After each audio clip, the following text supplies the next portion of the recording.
What's going on, everyone? Welcome to the Next Issue podcast. Hello, hello. Hello. For our episode that just happens to air on April 20th, whatever that means. I gotta say, I'm pretty straight edge. So it is next to Treat Yourself. It's the best day of the year. what about Pretzel Day? That was yesterday, I think. Pretzel Day is 4/19. Pretzel Day? Yeah, I think it's Pretzel Day. I like Pie Day, Pie Day is great. but yeah, today is definitely a favorite of mine. As Pretzel Day is next week on the 26th. So get your pretzels ready. Get your what is it? Anti-M's? That's the pretzel chain, right? Yeah. Anti-Ants. Do you guys prefer a savory pretzel or a sweet pretzel? Either, whatever they've got. I like both. I'm more savory. I'm a classic Savory, buttery pretzel. But sometimes they go way too salty. They do. Like sometimes way too salty. Yeah. Sometimes I prefer no salt just to avoid having too much salt. No salt. Yeah. You can always dust it off. That feels like a waste. Yeah, but it still has that salt. Like it does feel like a waste of salt. Here are the other. You don't want to give. Do what? You don't want to give ants like high blood pressure or anything like that, right? With the salt all over the. That's how I get. If I have it, you have it, stupid ants. So here are the other national holidays today. It is Husband Appreciation Day, National Lookalike Day, and Lima Bean Respect Day. Lima bean. You gotta respect the lima bean. It has been part of many science projects. Today's Record Store Day too. Oh yeah, I did get a text from Josie Records, not sponsored. Oh man, I know. I'm just picking up some albums. National Cheddar Fry Day. That goes great with 420. Cheddar fries. Where would you get a good cheddar fry around here? What is it? A&W? Oh God, no. Sonic? Snuffers. Snuffers is the perfect, man. They had the perfect build, but it's like one of those things you have to eat there. You can't bring it home. But I love Snuffers, man. I just haven't been there in a while. Anything potato doesn't travel well. Forever. Yeah. Maybe mashed potatoes, I guess. But happy 420, everyone. Yeah. Interesting. Whatever that means. Yeah, whatever that means. I made a Instagram and TikTok video. And TikTok immediately was like, "Oh, we are not putting this on anybody's For You page." About a comic. I think Daniel has it too. I think we all have it. It's the best. I love that book so much. It's so funny. It's pretty good. It's pretty funny. I don't normally partake, but yeah, that was really good. I mean, it's Gary Duggan. It's Gary Duggan and Brian Posehn, right? So, yeah. All right, we'll get to that. I think at the top of the show, just because it's been so freaking good, we're gonna talk about the latest X-Men episode. So, spoilers for X-Men 97, episode 6, good. Life Death Part 2. Which I'll tell you this: I knew half of what we were gonna see on the episode. I did not know the other half, like the space half of it. I was not expecting the cosmic story. Which I knew it was coming. I just didn't know what happened there because of the name of the episode was a little misleading. But they kind of split the show a lot, and I felt like it would Storm's story could have carried the whole episode, but I don't think they do that anymore. They always have like at least a B plot. Yeah. I almost wonder how it would be if we had just seen like all of Storm's story all at once instead of having it split up between that Motendo. Like I think it would have filled up an episode. I feel. Oh, definitely. I feel Life Death to me is one of the great stories, and even though the cartoon adaptation is different and the art style is different, it's still great because it's really this centered story on Forge and Storm, and I love those two together. Yeah, I never been a big Forge guy until the Krakoan age. I feel like he really came into. He was a really important part of it, making those really cool suits and working with the Krakoan stuff to integrate tech. But I'm trying to remember. Forge was a bad guy in one of the X-Men's runs, and I can't remember which run it is. But at the end, he was the bad guy, and then like they kind of forgave him later, and they never talked about it again. Was it in Necrosha? Is it what storyline was he a bad guy in? Do you guys remember? I don't. No, I think I read Necrosha. Oh, I did. Necrosha sounds familiar, but I don't remember. Yeah. Is that the Dead X-Men? That's the one where is it Selene that brings back all these dead mutants? Or am I thinking of the wrong one? I don't know.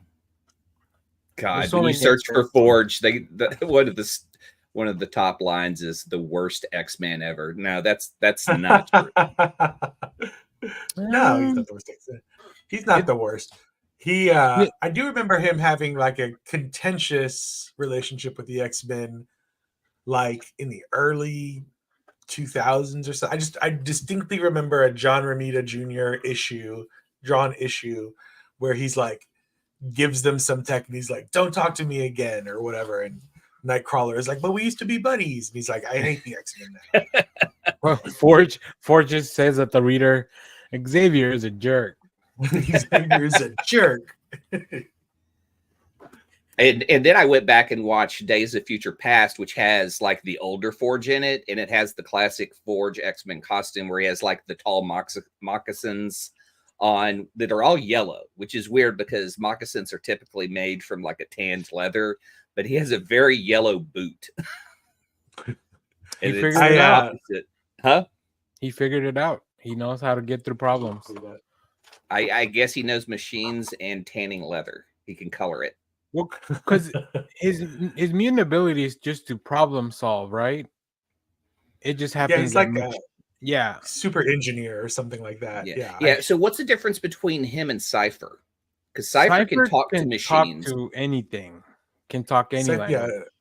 Yeah, can speak any language. Whatever that means, which is gives them a lot of freedom, especially like I said, once again, Krakoan age Cypher top tier for me. We still don't know where my boy is. I need to know. I hope we figure it out because we're running out of Krakoa. I want to point out that the credits are still amazing and give away a lot to the show because now Nightcrawler is in the credits. And I'm super hyped for that. He wasn't even in the episode, but I feel like he's now going to be a reoccurring member of the X-Men. And I'm super hyped. You know who's not in the credits? Who? Magneto. Well, I guess and Gambit as well. But Magneto's not in the credits. Gambit. So how do they bring Gambit back? As a horseman of apocalypse. Ooh, yeah. He's come back that way before. I read that's true. I think the Apocalypse Twins brought back Banshee and Gambit and a couple other X-Men to be their new horsemen during maybe Remender's run. Uncanny Avengers. Uncanny Avengers, yeah. Oh, I love that series so much. It is very good. I love Remender. So, all right, let's talk about this episode though. Let's do the space stuff first because I feel like as much as I love Storm, the space stuff was like the strongest part of the episode, in my opinion. I loved it. I mean, first of all, we get to see Professor X. Was that not fucking cool or what? Because in the comics, we don't know he's in space. But in this one, they know he's dead. Like he went to space to heal. And then there's this big, great scene when he returns to Earth where he walks off the Shi'ar ship and everyone's surprised. And I hope we kind of get that in the next episode when he returns to Earth. But I love Professor X in space because he's in love. He doesn't have the X-Men. And even when he's in the middle of all the shit, he uses his mental powers to dress down the Shi'ar, put him in a classroom and tell him, you are colonizers. You all colonize and destroy people's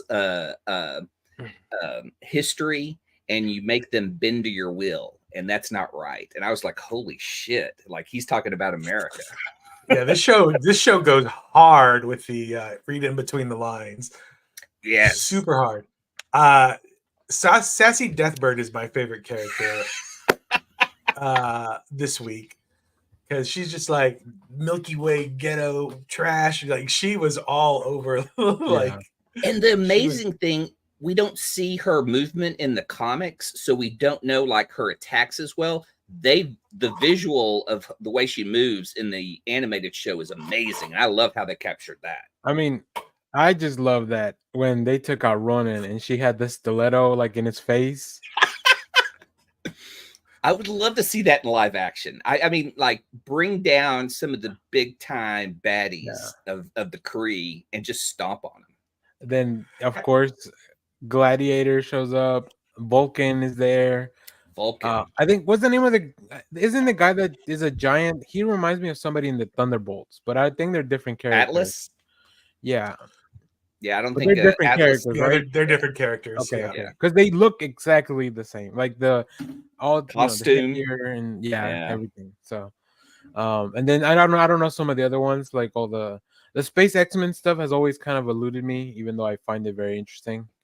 Oh, that's the way I got into the cosmic stuff, because originally you got Dark Phoenix, so you get to see all these characters who are trying to defend space against this Omega level threat. Yeah. And so you get a taste of these characters. And then when Grant Morrison brought him back, and because this kind of sets up the scene where the Shi'ar takes on and gets their ass beat, and then one of, I forget who it is, crash lands into into a field with cows. I can't remember that character's name. I'm gonna have to look that up. The Hulk. Thanos is coming. Thanos is coming. I want to read. Oh, the Hulk crash landed twice, huh? I was thinking of when he in the Avengers film when he got ejected from that plane or whatever. But I want to read. So after, I don't know if you guys have read Deadly Genesis, the Ed Brubaker retcon for Vulcan and some of the other mutants. Yeah. So after that, at the end of that series, slight spoilers for it, Vulcan just fucks off to space because he's gonna take revenge on the Shi'ar Empire, right? And I think there's like a whole Shi'ar war with Vulcan. Is that the War of King stuff? No, he's in that, but that's not. Yeah, at that point, he's a little more established. Yeah. Okay. So, because from there, because it's funny because the last time you saw Vulcan, I mean, when he leaves from Deadly Genesis, that's the last time I saw Vulcan, and then he comes back for the Krakoan stuff, right? That Al Ewing was doing, which is really, really cool. So I don't know. I find them very interesting. He's so powerful too. Like I just want to know more. And Havoc and Cyclops and Vulcan haven't all been in the same scene together yet, have they? No. Okay. I wasn't sure if X-Men 97 had that retcon or not. No. They I don't think they've all met each other. I can't even think of I'm sure it's happened in the comics, but I can't even in the Krakoan stuff, like Havoc has kind of been on his own, like, yeah. I think maybe he had a room at the Summers family. There's like one scene at the very beginning when they're all three together, like on the moon or something. I kind of vaguely remember it when they had like a family reunion with Cable and I don't remember if Vulcan had come back by then, because I just remember him showing up in X-Men Red when they're already in Morocco. So I don't know. We'll ask Al Ewing. I'm sure he knows. But yeah, that was really cool. I like this. Like I said, I like the space stuff. And then of course Charles gets now. Who sent Charles that image, that vision of like what's going on Earth? It feels like somebody is sending out signals to the telepaths. And they Sinister? No, what would he? Why would he do that? Want to call attention to himself? Well, he's setting up something though. He's obviously involved with Trask because we see that at the end. But maybe is because in the comics the difference between that scene is it's Cassandra Nova, right, and so now they've pivoted to him. So I think maybe Cassandra Nova works for Sinister, or is she too high level? I feel like they're gonna not include her in this because she's in the Deadpool movie. So like maybe they don't want to mix in people. Well, she's supposed to be, I guess. I don't know that she is. Yeah, so maybe they just said like, oh, we'll just give all this Cassandra stuff to Sinister. But I tried to explain Cassandra Nova to Shelby, and I'm like, it was like the unborn twin of Professor X that he killed in the womb. You know, fun kid story. Imagine if that fetus Dwight says he defeated in the womb came to life. Exactly. But it's such a weird story to go, oh yeah, like there's this unborn twin that's consciousness still existed after Xavier choked the life out of it, because it gave me the impression like he choked this embryo. It seemed like it was a do or die thing for both of them, right? Like only one of them was gonna leave the womb. Yeah. And of course only the world's strongest telepath. Although are her powers also telepathic? I don't know. Yeah, she's okay. Yeah, I haven't read much Cassandra Cain. I know Cassandra Cain. I have read a bunch of Cassandra Cain. I have not read a bunch of Cassandra Nova. She's good and evil. I dig her evil ways, man.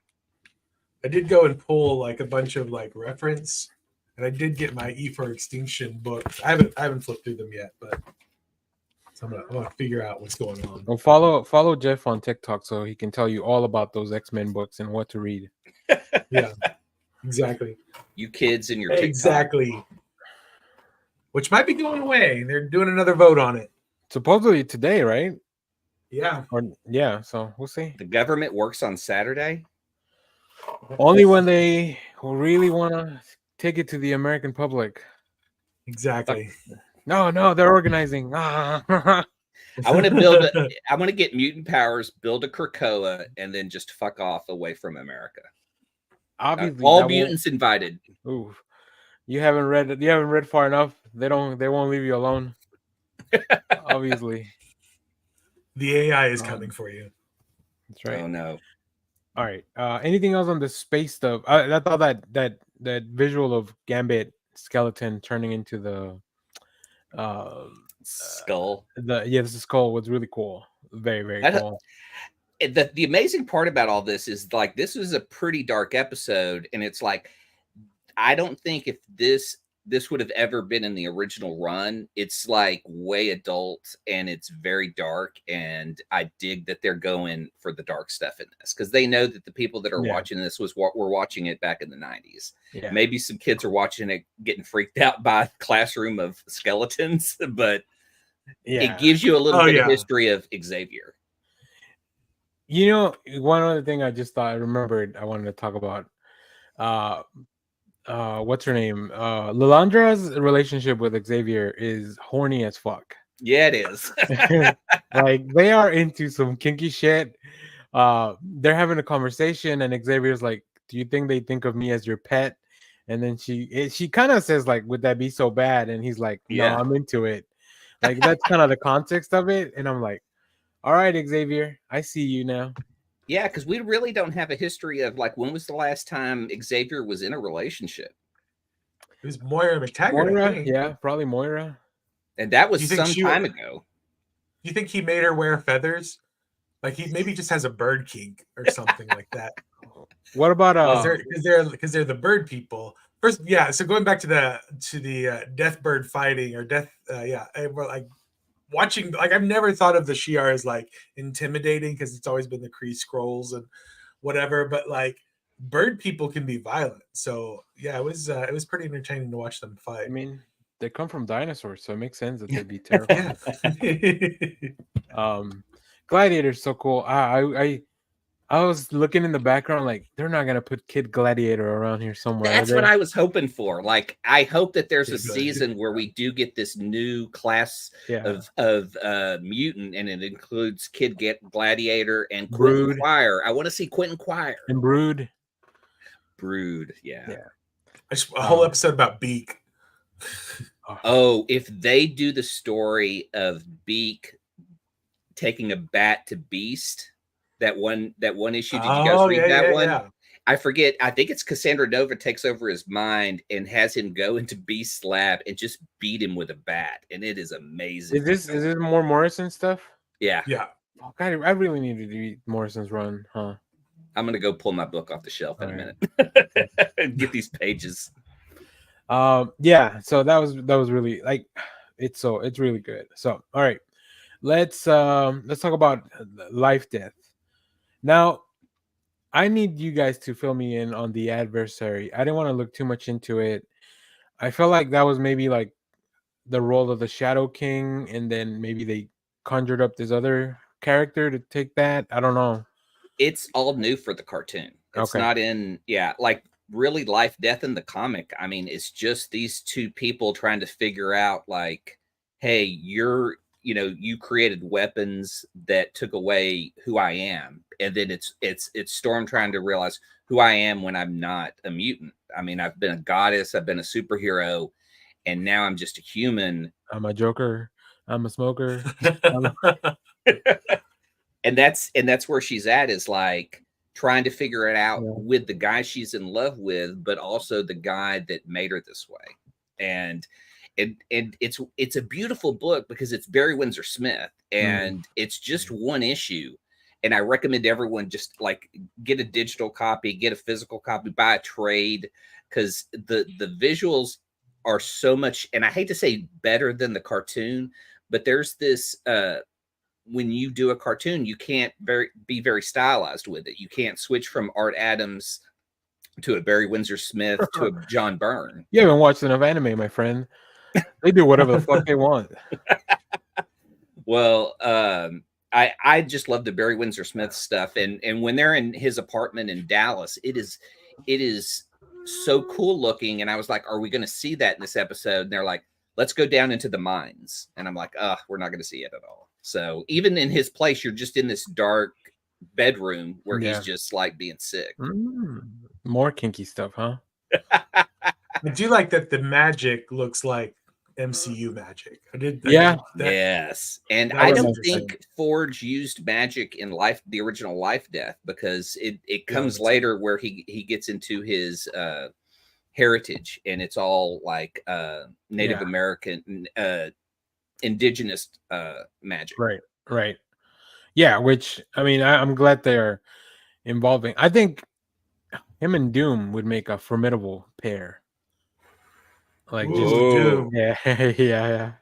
Oh, have you guys ever read Unthinkable, the Fantastic Four? It's like a 4-issue series by in the middle of a Fantastic Four run by Mark Waid. Where Dr. Doom, it's just the best Dr. Doom story I've ever read. I think it's called Unthinkable. But Dr. Doom it talks about how he like starts his sorcery and stuff, and I think he tries to kidnap Valeria, and this is back when she's like a little kid. But anyway, I didn't mean to derail, but that's the best Dr. Doom story I have ever read. Well, Clay's looking at something. Either he googled some porn or yes, I looked up bird porn. No, because Dr. Doom is casting a spell to make this baby into his magical familiar, and it's Valeria, and her first word is doom. Hilarious. Yeah. And that's just the greatest foreshadowing. All right. Oh my God, Mark Waid, so good. Yeah, Mark Waid is really good. You had me at Mark Waid. Like, yeah. That was already in then. So, and then in the comics, I think Storm doesn't have her powers for a while, right? Right. Like she leads the X-Men with no powers. Right. Okay. She takes over for Cyclops. Because I remember like her fighting Callisto for like leadership of the Morlocks, and she's like, I don't need my powers to kick your ass. I got a knife. The only thing that was different is in the comics, when she loses her powers and everything, she becomes like the punk look. She has the mohawk, she wears the, and that's like right when I started reading X-Men. And they have these great character stories of Storm coming to terms with being a human, and then kind of like physically changing her look and everything, and her hair.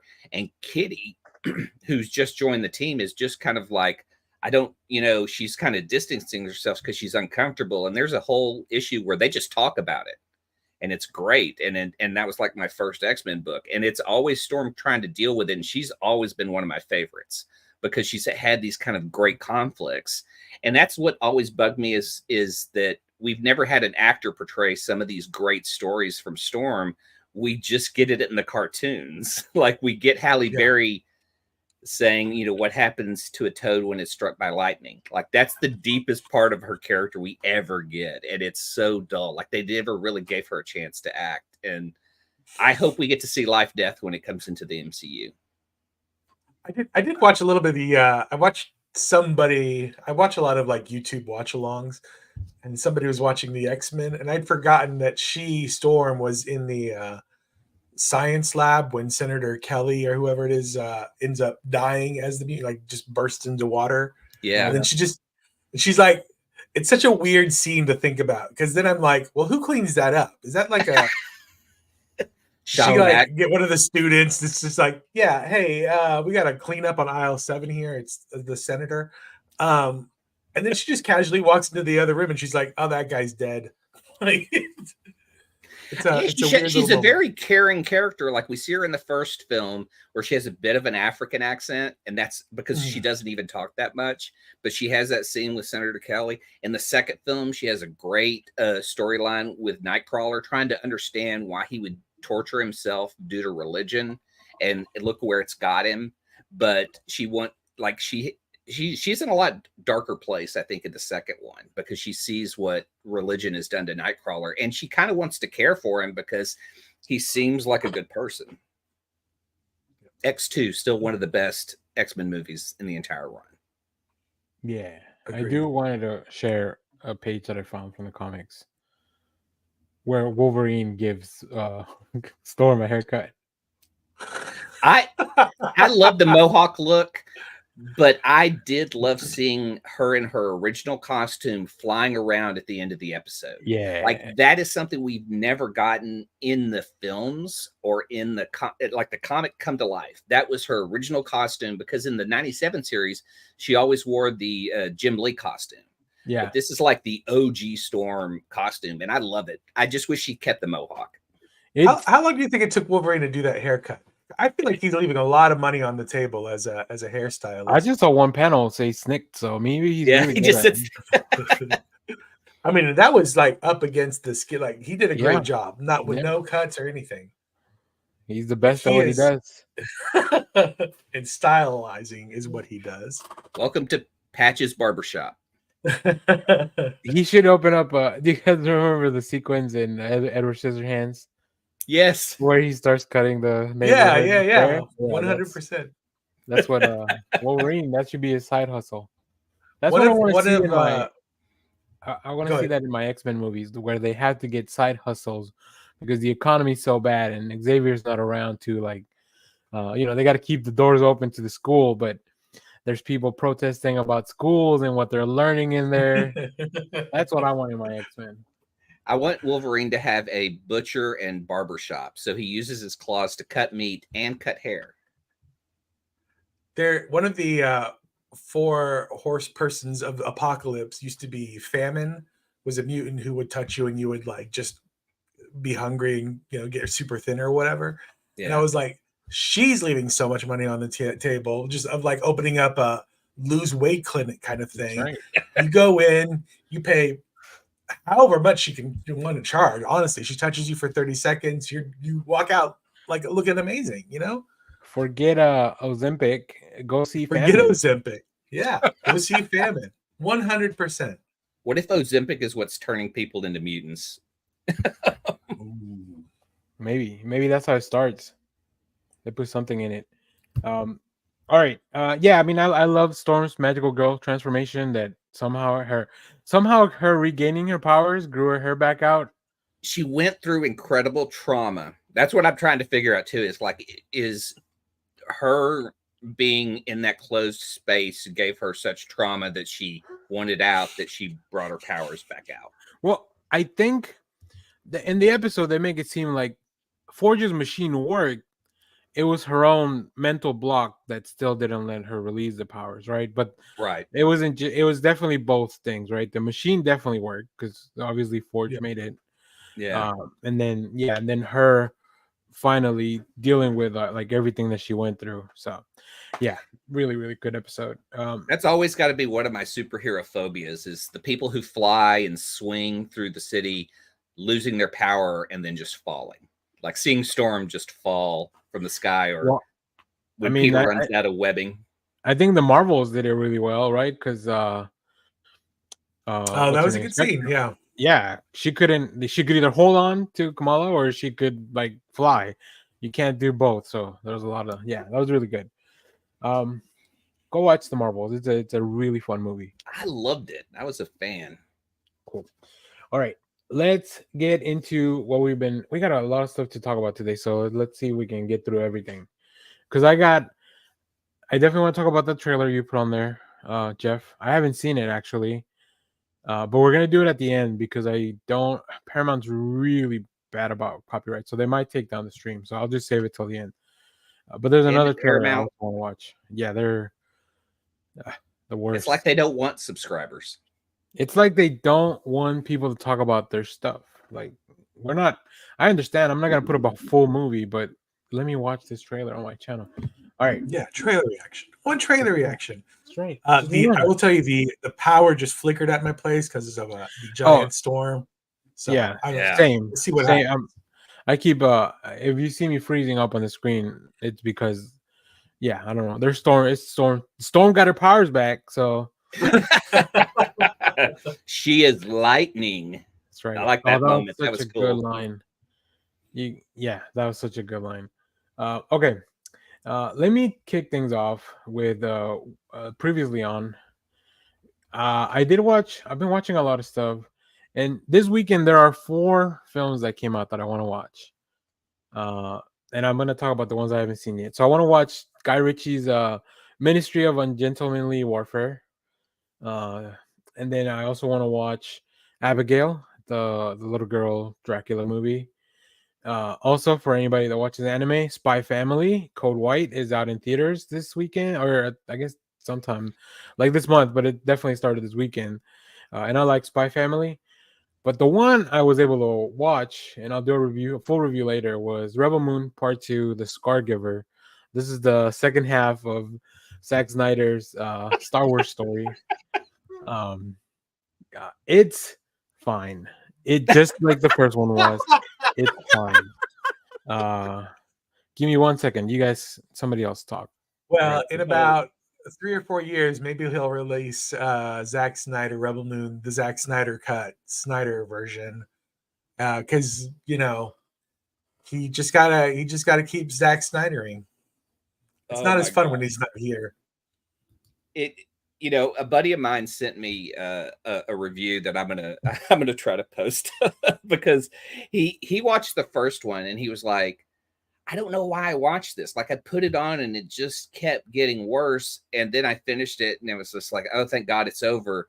And then started watching the second part and then started sending me his thoughts on it because he's like, I'm 20 minutes in and they've undone everything from the first film so far. Who's watching this? My buddy Mike, he lives in Florida. So I will tell you this, without really going into any details. Harvesting grain has never looked so fucking cool on the screen. But it is definitely very slow pace. Here's my main concern or problem with it was that it feels like dull. I feel like it's not, and I mean dull as in things. It's the small things.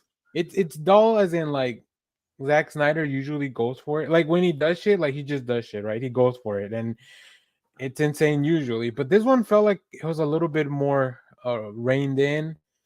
So I don't know if this is like them having to make it PG-13 for the first release or whatever. I don't know. I overall I still enjoyed it. The last hour of it, it's really cool. But let's see. So this is what my buddy Mike sent me because he started watching it and he was mad at himself. Could y'all read it? You want me to read it? Yeah, no, I see it. So that is the one thing that I don't understand from people on the internet. Like, you don't like the other Zack Snyder movies. What would you think the second half of this would? This is where he gets you. Like, I watched them all because I like most of his movies, right? Not, but did they slow-mo farm wheat? Dude, I'm telling you, it's never looked so cool. Oh yes, there's Clay. Oh, you should watch it just for that. I would if he goes back to, I mean, because he's got his start in commercials. So like, I would love to see like a Future Farmers of America commercial by Zack Snyder. Like, you know, like somebody on the Beef Council, get him to like just do one commercial for him or something like that. I know, like he should do PSAs, like because he seems like he could take it to the edge and then slow it down. I don't know. The visually still pretty cool. I like the villain a lot. I think he's just goes. I forget his name, but he's pretty like just pretty fucked up. I liked it. I like what they set up. They'll probably make more because the first one was like one of the most watched things in 2023. I'm telling you, whether you like his stuff or not, people are watching his stuff, and that's what Netflix doesn't care if you like it. They just care that you watched it and that you're paying for it. So it's like when you look at on Max and you see the top 10 shows and you're just disappointed that like half of them are reality shows, and you're like, what's wrong with people? Well, that's a perfect segue because the other thing I watched was the new HBO show, The Sympathizer, based on a book by the same name. Ooh. This is about the conflict in Vietnam, and it stars Robert Downey Jr. and a whole lot of other people that I'm just meeting now, but they are really good at what they do. It's a really good show. It's really, really cool. Like, just I don't know much about Vietnam, but man, we were the baddies, and we had a bunch of evil fucks in charge. And you can go through Henry Kissinger, who lied to keep us in Vietnam for a long time, down to like I could give you a whole lesson on this, because the 70s were kind of like now. Everyone in government was a big fucking asshole, and they just wanted war. Robert McNamara had seen the soldiers return from World War II, and he goes, "That's what America needs right now, is heroes returning from war." So Vietnam. Thank God some of those pieces of shit are dead. Even McNamara's own kids just disowned him, but I'm sure they took his money when he died. Right, of course. That's good branding. Like, because he's a good war profiteer. So they put out those books saying, "Oh, my dad's a bad guy." Yeah. Money, please. Money, please. Exactly. You know. But yeah, the show's great. I really enjoyed it. I got a full review on the channel, so if you want to check that out. I do. I'm curious about this. And then the last thing I'll talk, because we'll talk comics in a minute too. I'm still watching Fallout. I'm slow pacing it, but man, the show's fucking great. It's really good. Yeah, I did watch the first episode. It was really good. Yeah, I'm like on episode 4, so I'm halfway through it, and it's really interesting because I've never played the games. I just kind of know the high level concept of it. Oh, so it's just a really fun world to kind of dive into. I've just played Fallout 3. Yeah, so I think. Do you prefer binge to weekly? How do you? No, I rather slow pace. Like that's why I'm not watching all 8 at once. I could, because I definitely want to know what happens next, but. I think X-Men and HBO are like really good example. Anything on HBO is really good examples of like, if you just do one a week, you can enjoy it for the rest of the week. Talk about it.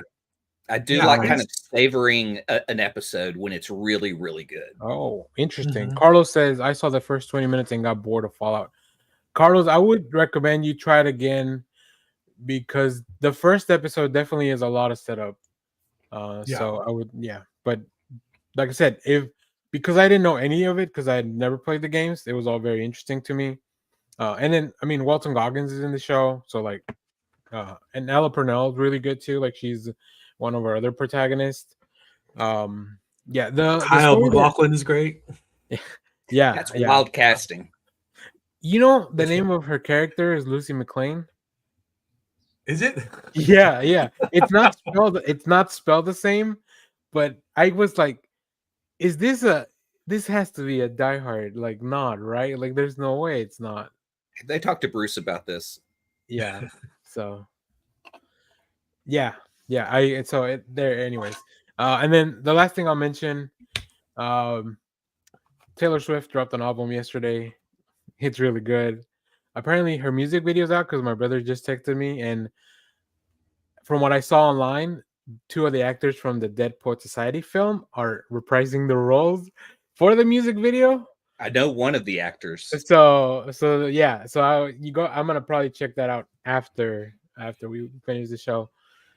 So yeah, that's all the movies and TV stuff. So I'll let you guys do some movies and TV stuff, and then we'll get into comics. Let's kick it over to Clay. I'm sorry, I didn't even catch that they were both in the Dead Poet Society. I was just like, oh, that's so and so, because I did watch the video this morning. I was just like, oh, so and so she knows famous people, of course. And then now everything is planned. I watched a couple of great movies on Tubi. Knuckleball. You guys know who Michael Ironside is? I've from movies like Scanners and like gruff, angry guy. He is in this great movie where he's in like a quarter of it, but the whole story surrounds this kid who is staying at his grandfather's house. So he's just like this elderly, rough grandpa who lives on a farm, and then shit goes sideways. And it is really intense because Ironside's so good at just kind of being an intimidating dude, but you get this like kind of dark family history. It's a great thriller, and I'm just saying, watch it for Michael Ironside, because you go into it being intimidated by him because he's just that guy. I don't think I'll ever see him do a warm, friendly character because he's just kind of perfect for those kind of roles.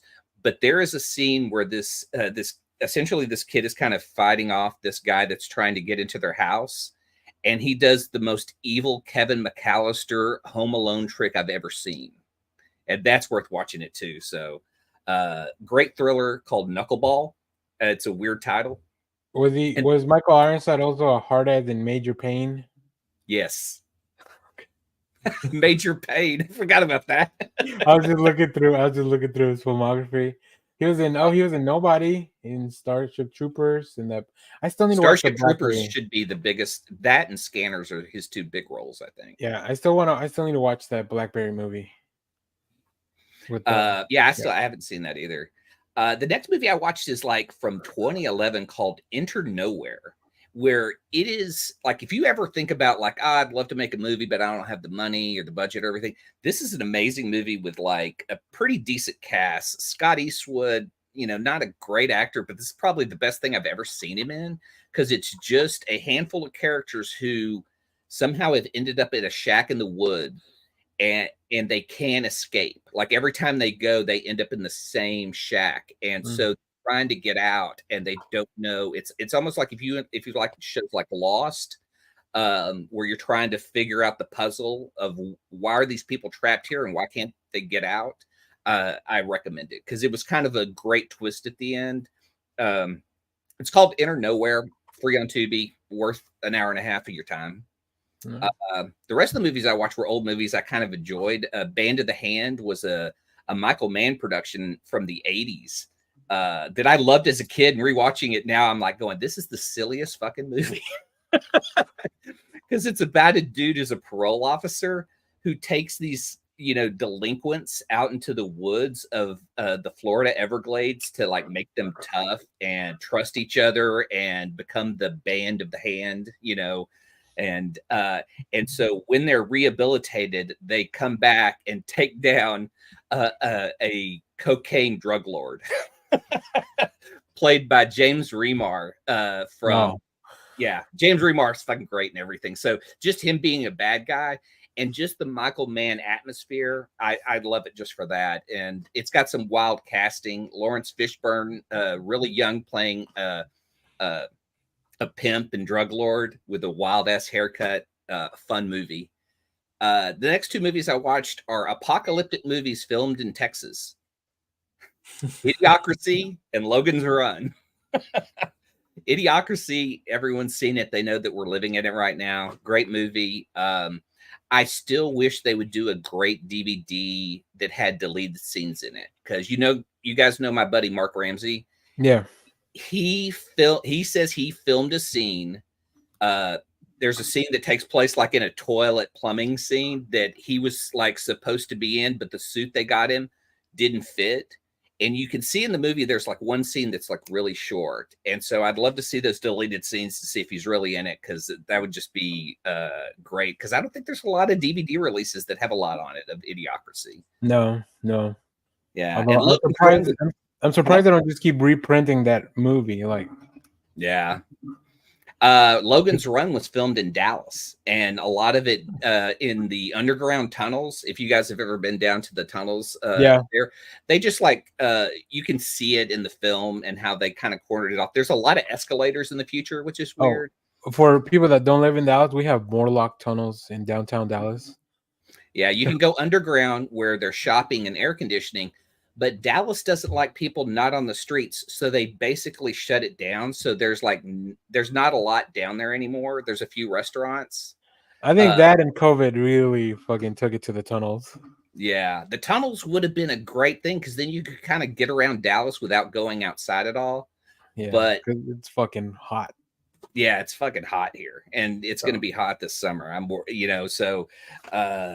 But you get to see these when they were originally done up in the 70s through Logan's Run, which made me want to reference the old book, because in the movie Logan's Run, you have the little thing in your hand that this flashes when you turn 30. In the book, you're old at 12. So like the oldest people aren't even teenagers before they're like taken to the carousel and stuff. So have you guys ever seen Logan's Run? No, I've never seen everything you're saying is lost on both of us. Holy fucking shit. Logan's Run is the story about this guy who's called a Sandman, who essentially chases down people who they have to expire after they turn 30 years old. And so the whole, and it's weird because it basically a computer. So it's like an AI telling them that like, hey, at 30, if you exterminate people, we can live this happy life, and the computers take care of everything. And the only people that really work are these Sandman, who are police people who expire others, who has this little red thing that they're born with that flashes when they turn 30. And so they don't know what old age is. And the computers insist he needs to go undercover. And so he leaves the safe place of where he's living to go in the outer world. And you see that the earth has kind of regrown after being destroyed, but they find an old man, and they're fascinated by the old man, because they're like, people can grow old and this is what they look like. And they would go up and touch him, and they were like fascinated by this. Logan's Run's are great. It's classic sci-fi. I think everyone should see it. I mean, I know it's referenced a lot like in Family Guy, so I always figure like, if someone's seen that reference, like maybe they've watched the movie. But Logan's Run is great, and you get to see a lot of underground Dallas in it. I'm sure a remake's coming. They've been working on a remake for a long time. It's always been like shut down. I think Arnold Schwarzenegger was supposed to be in it one time, but they had been trying to reboot it for like 30 years. Who should play the Sandman in this nowadays? I don't know. They probably put some shithead like Timothy Chalamet in it. Whoa. That is Paul Modiva Atreides that you're talking about. You put some respect on the live out. I'm sorry, Wonka. We'll put Wonka as the Sandman. Dude, first of all, I also really like Wonka. I've been watching clips of. There's the one scene in Dune 2 that really hits hard, and I'm like, damn, this dude. You know what? Go watch, if you have Netflix, and watch The King with Timothy Chalamet. That'll tell you how good of an actor he really is. Like, yeah, he brings a lot of that energy into Dune. So I'll say Logan's Run does remind me of the classic Justin Timberlake movie where they have a little. That's what I was thinking too, Jeff. I didn't want to bring it up because I don't want to upset Clay. I will go there. I was like, oh, so it's based off that Justin Timberlake. I couldn't remember the name of the movie. Out of Time? It's based off that Justin Timberlake. Holy fuck! Is it called There's nothing based off that Justin Timberlake anything. I don't know. You know who else is in it? The guy that plays Negative Man in Doom Patrol. He's in it. Alan Tudyk. Oh no. Oh, Negative Man. Negative Man. What's his name? Yeah. He is. He's a very handsome fellow. Matt. Matt Bomber. Yeah, we got there. All right. Mr. White Collar himself. Do you have any TV stuff or movies, Jeff? I think you do, right? I don't have any movies. I spent most of my week reading, but any last night, well, I did see the first episode of Fallout. Watched a bunch of wrestling. Ugh. But last night, Adult Swim's YouTube channel is streaming Space Ghost Coast to Coast, just straight up. I don't know, it's their 30th anniversary or whatever. 30th anniversary. The comic book coming. I started watching Space Ghost Coast to Coast, or just Space Ghost? Yeah, it's just Space Ghost. Okay, yeah. And so I started watching Space Ghost, and it just brought back so many great memories of just watching Adult Swim back in the day. The episode that I watched specifically was Space Ghost's grandfather, who was played by Randy Macho Man Savage, was in the studio. So funny. It made me so sad that Randy Macho Man Savage is no longer with us, because he would be a great voice actor today. Oh yeah, I got you. Actually 3 minutes. I just saw his King of the Hill episode where they're all like working out and everything in Bill's garage. Yeah, like I would the whole time I was just like, oh, because there was that Mike Tyson cartoon that was out for a while, also on Adult Swim. And I was like, we could have lived in a world where Mike Tyson and Macho Man Savage can be in the same cartoon, but this is with their voices. I was just like, oh. But yeah, so I watched a handful of episodes last night, and that is just, if anybody under the age of, I don't know, whatever, who hasn't seen Space Ghost Coast to Coast and you like really weird stuff, you should watch that show. If you're a fan of late night talk shows. Yes. But one more animation in them. It did make me wonder. I was like, I feel like today's media is so like not weird, which is surprising to me, because everything back then was just, it felt like, like the old UHF, Well, I feel like the Tonight Show is like one of those, like Jimmy Fallon really has no personality. He's just there as like a laughing box. Space Ghost has more personality than Jimmy Fallon, and well worth rewatching. Yeah, 100%. The closest thing I would say maybe Conan's show was probably the closest to Space Ghost. Yeah. Live. So, yeah. Nice. If you guys haven't seen Conan's Hot Ones episode, so good. It's really good. Yeah.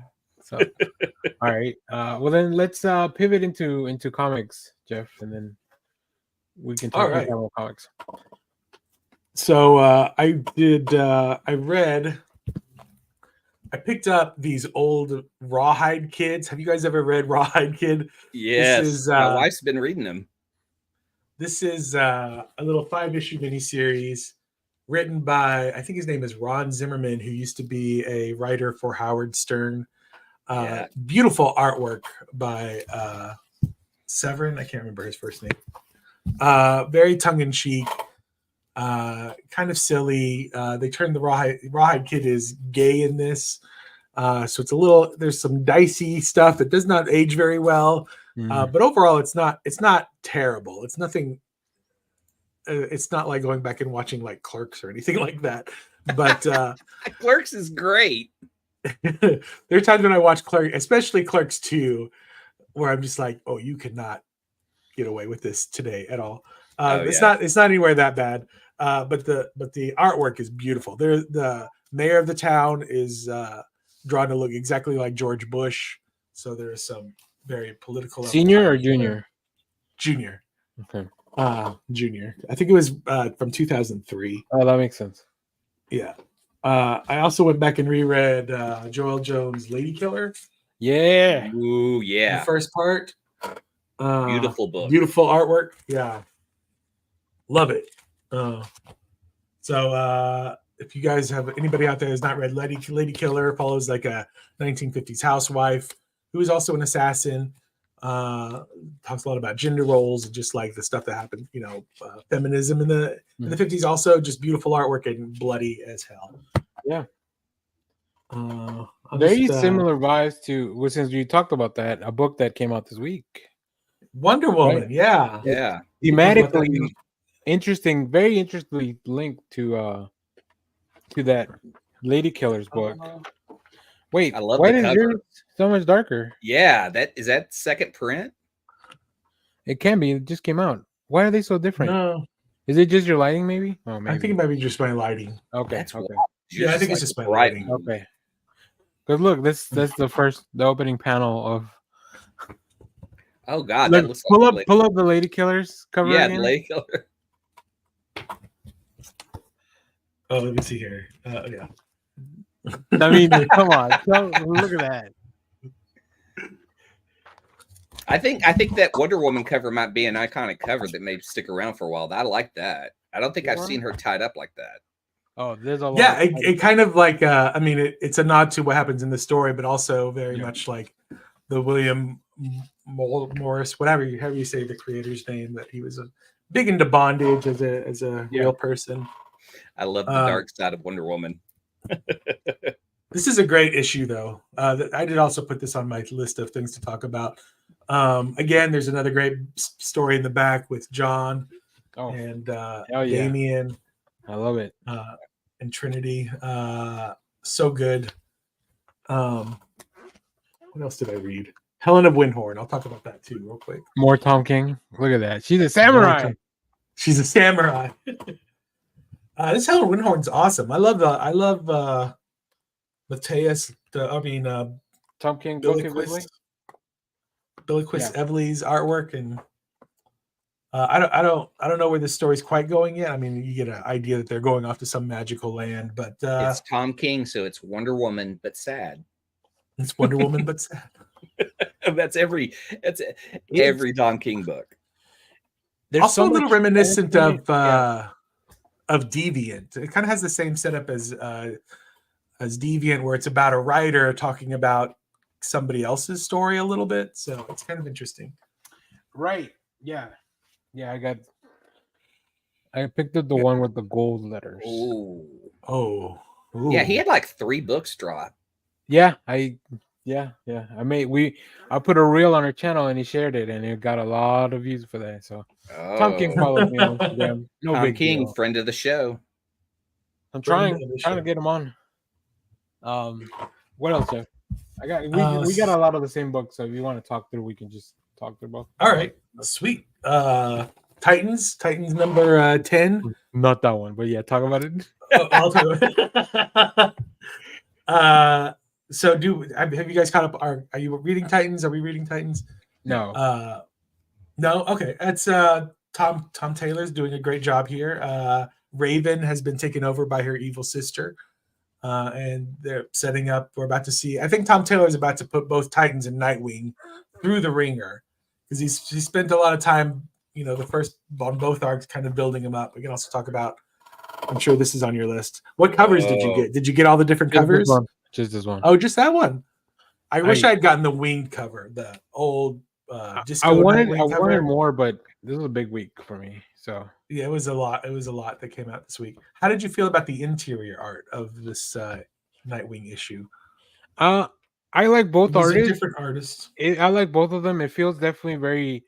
So Bruno Redondo has his own very unique style. But yeah, what's his? I think it's Nicola.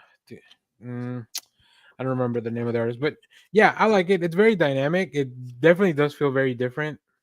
The Nightwing slapping Batman T-shirt is my favorite part of the. I think my favorite part was the last part of it, though. After the award thing, that was the other part. Oh, so beautiful. This was written. It was written by. Those pages were written by Marv Wolfman. Because this is the 300th issue. Yeah. Oh, yeah. So everything, I guess, like spoilers, they go to Marv and George's Pizza, right, in Bloodhaven, which is obviously both of the creators of Nightwing. So everything that Marv Wolfman is telling Nightwing in this story is coming from Marv Wolfman. Like those are his words. Wow. Also, any fan of Jujutsu Kaisen, you'll see Itadori there holding a pizza. As you watch that. Bruno Redondo, of course, big fan of anime.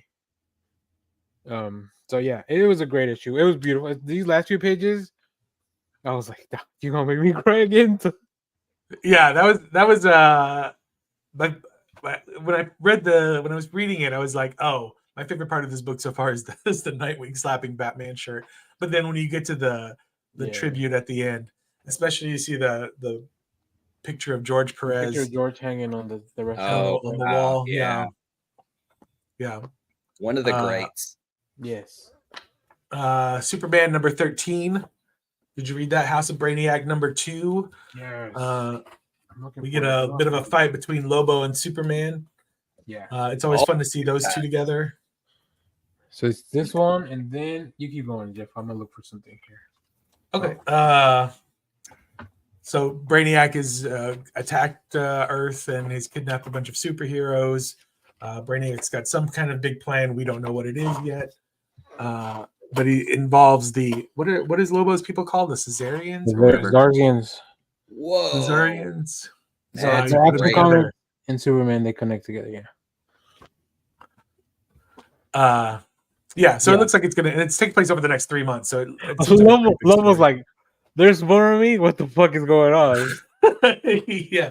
He's like, these are real guys. His whole thing is like, I'm the last survivor of my race, right? Like that's been his whole gimmick for a long time. So always count on Brainiac to screw that up. If you're the last of your race, go to Brainiac. He's probably kidnapped a bunch of your people and shrunk them somewhere. World's Finest number 26. Love it. We get this is the Battle of the Mites, I guess. I super enjoy watching the opening page. Batman. Oh, it's so. And then Batman's like, knock it off. Yeah. Guys, comics are stupid and I love them. Oh man, I'm hoping James Gunn will drop a Batmite movie on us. That would be Mark Waid. Mark Waid is the best. That would be great. Yeah. Mark Waid. What else do I have here? Who read Cobra Commander? I did. I'm not caught up. I think I put him on the. I think I was able to put him on the folder. Oh, okay. Well, then I will be caught up. Yeah. Go check it out. We won't go into it, but but this thing is still just killer. And apparently it's still gonna go on for a few more issues from what I saw. I thought these were all miniseries, even though this one kind of is spinning off the next miniseries. This one also still ongoing, so that'll be fun. I don't know how long it's gonna go, but it's definitely still going on. I do like how, and they're starting to see the threads come together to tie the whole story. Yeah. Hack slash number. What is this 4? Yeah, this is just Danny. At this point, this is just Danny and I just pulling out our comics and showing. Yeah. I also have artwork is beautiful in this. Holy, whatever! Like, give me Zoe Thorogood to do a horror comic any day of the week. Honestly, that's right. It's so fucked up. It is so fucked up. I don't know. I've never read any hack slash before this, so like, but this neither have I. This is really cool. Yeah. And I don't know if this has turned me into a hack slash. If I'm going to keep following, I think this is more just a Zoe Thorogood. I think I'm a Zoe Thorogood fan that just happened to dip in. I mean, same reason I'm reading Life is Strange, right? I've never played the video games, but Zoe's writing it. So, I Heart Skull Crusher number 2. I haven't read this one this week yet, but we won't go into spoilers. But artwork's still great. We do advance the story a little bit. Super cute still. Super post-apocalyptic world. And the last thing I read, well, I read more, but this is the last thing I have, is the Avengers Twilight number 5. Again, I haven't read it yet. There's only one more coming, so I'm loving it. That's right. I love his take on these future Avengers and this dark. I gotta say, this Blood Hunt thing is really spicing up. Look at that. We're gonna get a Union Jack, a Midnight Sun, and the Black Panther variant for it. Somebody shared with me the Fantastic Four cover where it's like a bunch of vampires just like tearing at at Reed, at that looks Franklin. so gross. Reed. Oh, and stretching them out looked really cool. I've never seen visuals like that. So speaking of this looks cool. This William of Newbury. Oh yeah, described as Usagi Yojimbo meets Hellboy by Michael Avon Omi. I might have to pick that up. I did see that Jason Aaron's gonna do a one shot of Doom in the summer. Ooh, yeah, I'm ready for that. So cool. Was that it, Jeff? That's all I got. Okay, I got a couple more. So let me finish up my comics since we already talked about it. So big shout out to the boys over at Kill Your Darlings.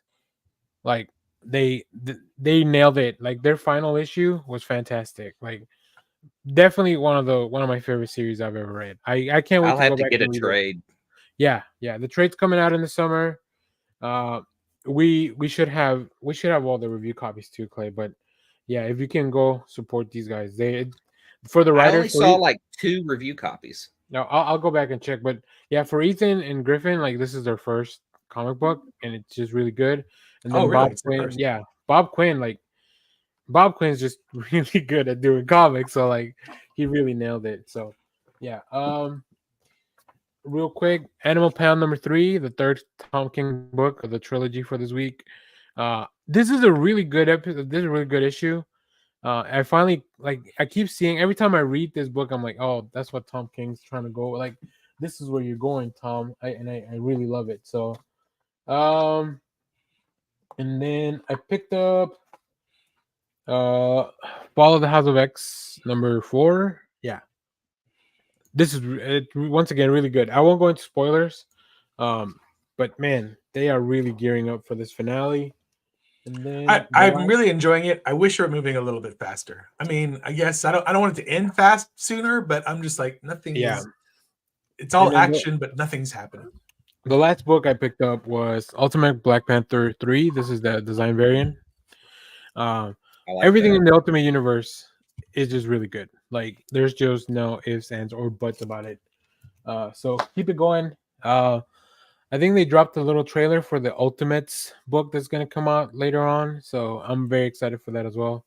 But yeah, that's it. Jeff, we went through all the comics. So let me throw it back to Clay to wrap up comics. Started Captain Marvel, the Kelly Thompson run, which is fun as hell. I love this book. I read a few arcs in between. I didn't read every arc, but I kind of jumped in because there's a War of the Realms, a few tie-ins. Yeah, that starts in volume 2. Yeah. Yeah, so I've got volume 2 and 3 over here. I think the thing I like about this the most is her and her friendship with Spider-Woman, and they fight Nuclear Man in here, who creates a time portal that a lot of the female heroes and female citizens of New York are pulled into. And it's like time passes so slow in there that when Carol shows up, some of them have already been there for a month. These women are in costume redesigns. I love kind of the fighter or post-apocalyptic or however you want to call it look when they redesign them. And not that it's a big spoiler, but then there's a great showdown with Rogue and Carol. And they're still dealing with fallout from Avengers 10, like when they fought. So this is a great book, and I love Kelly Thompson's stuff. So me too. I need to the go whole back. Run is great. I need to go back and read it because I don't know what happened to Star. Like I really like the character when Kelly Thompson created that character. Yeah. So yeah, I'll have to go back and check it out. Yeah, I've got 2 more volumes to go through. Nice. But yeah, it's fun. Great art. Yeah. I did read that whole run as it was coming out, and it was a fantastic run. And that friendship carries through the whole thing, so it's great. Yeah, I like them too, especially like at the beginning when it kind of establishes that they're friends. They also fight together, even though Carol's like, way super powered. She knows how to basically utilize a team. Even though she's not leading the Avengers, she's left the Avengers, and this is kind of just her solo run. She still has a great supporting cast that she she can lead against whatever. And Nuclear Man's kind of a weird character in this one, but I dig all the little story tidbits she drops in. Kelly Thompson is great at doing like friendships, like because that's what she's doing over in Birds of Prey right now too. Like all those relationships with one another. Like it's just everything I've seen her write is just I'm just like she's at the top of my list. Good team dynamics and good character interactions. I think. Oh yeah. Tom Taylor does very well too. That's why I like their stuff, because it feels just like, oh, we're kind of hanging out. Like there's superhero stuff happening, but we're really just hanging out. Yeah, because she has Hazmat, who's like a brand new character who she's kind of mentoring, and then Hazmat's like, "What is this about?" Like at the beginning is like, "Well, hey, I'm just trying to do a good thing. Obviously, we have similar power types, and you need to control it better, and like maybe we can work that out." And then they go into this time portal where they can spend that time together to kind of develop the friendship and her leadership role. Right.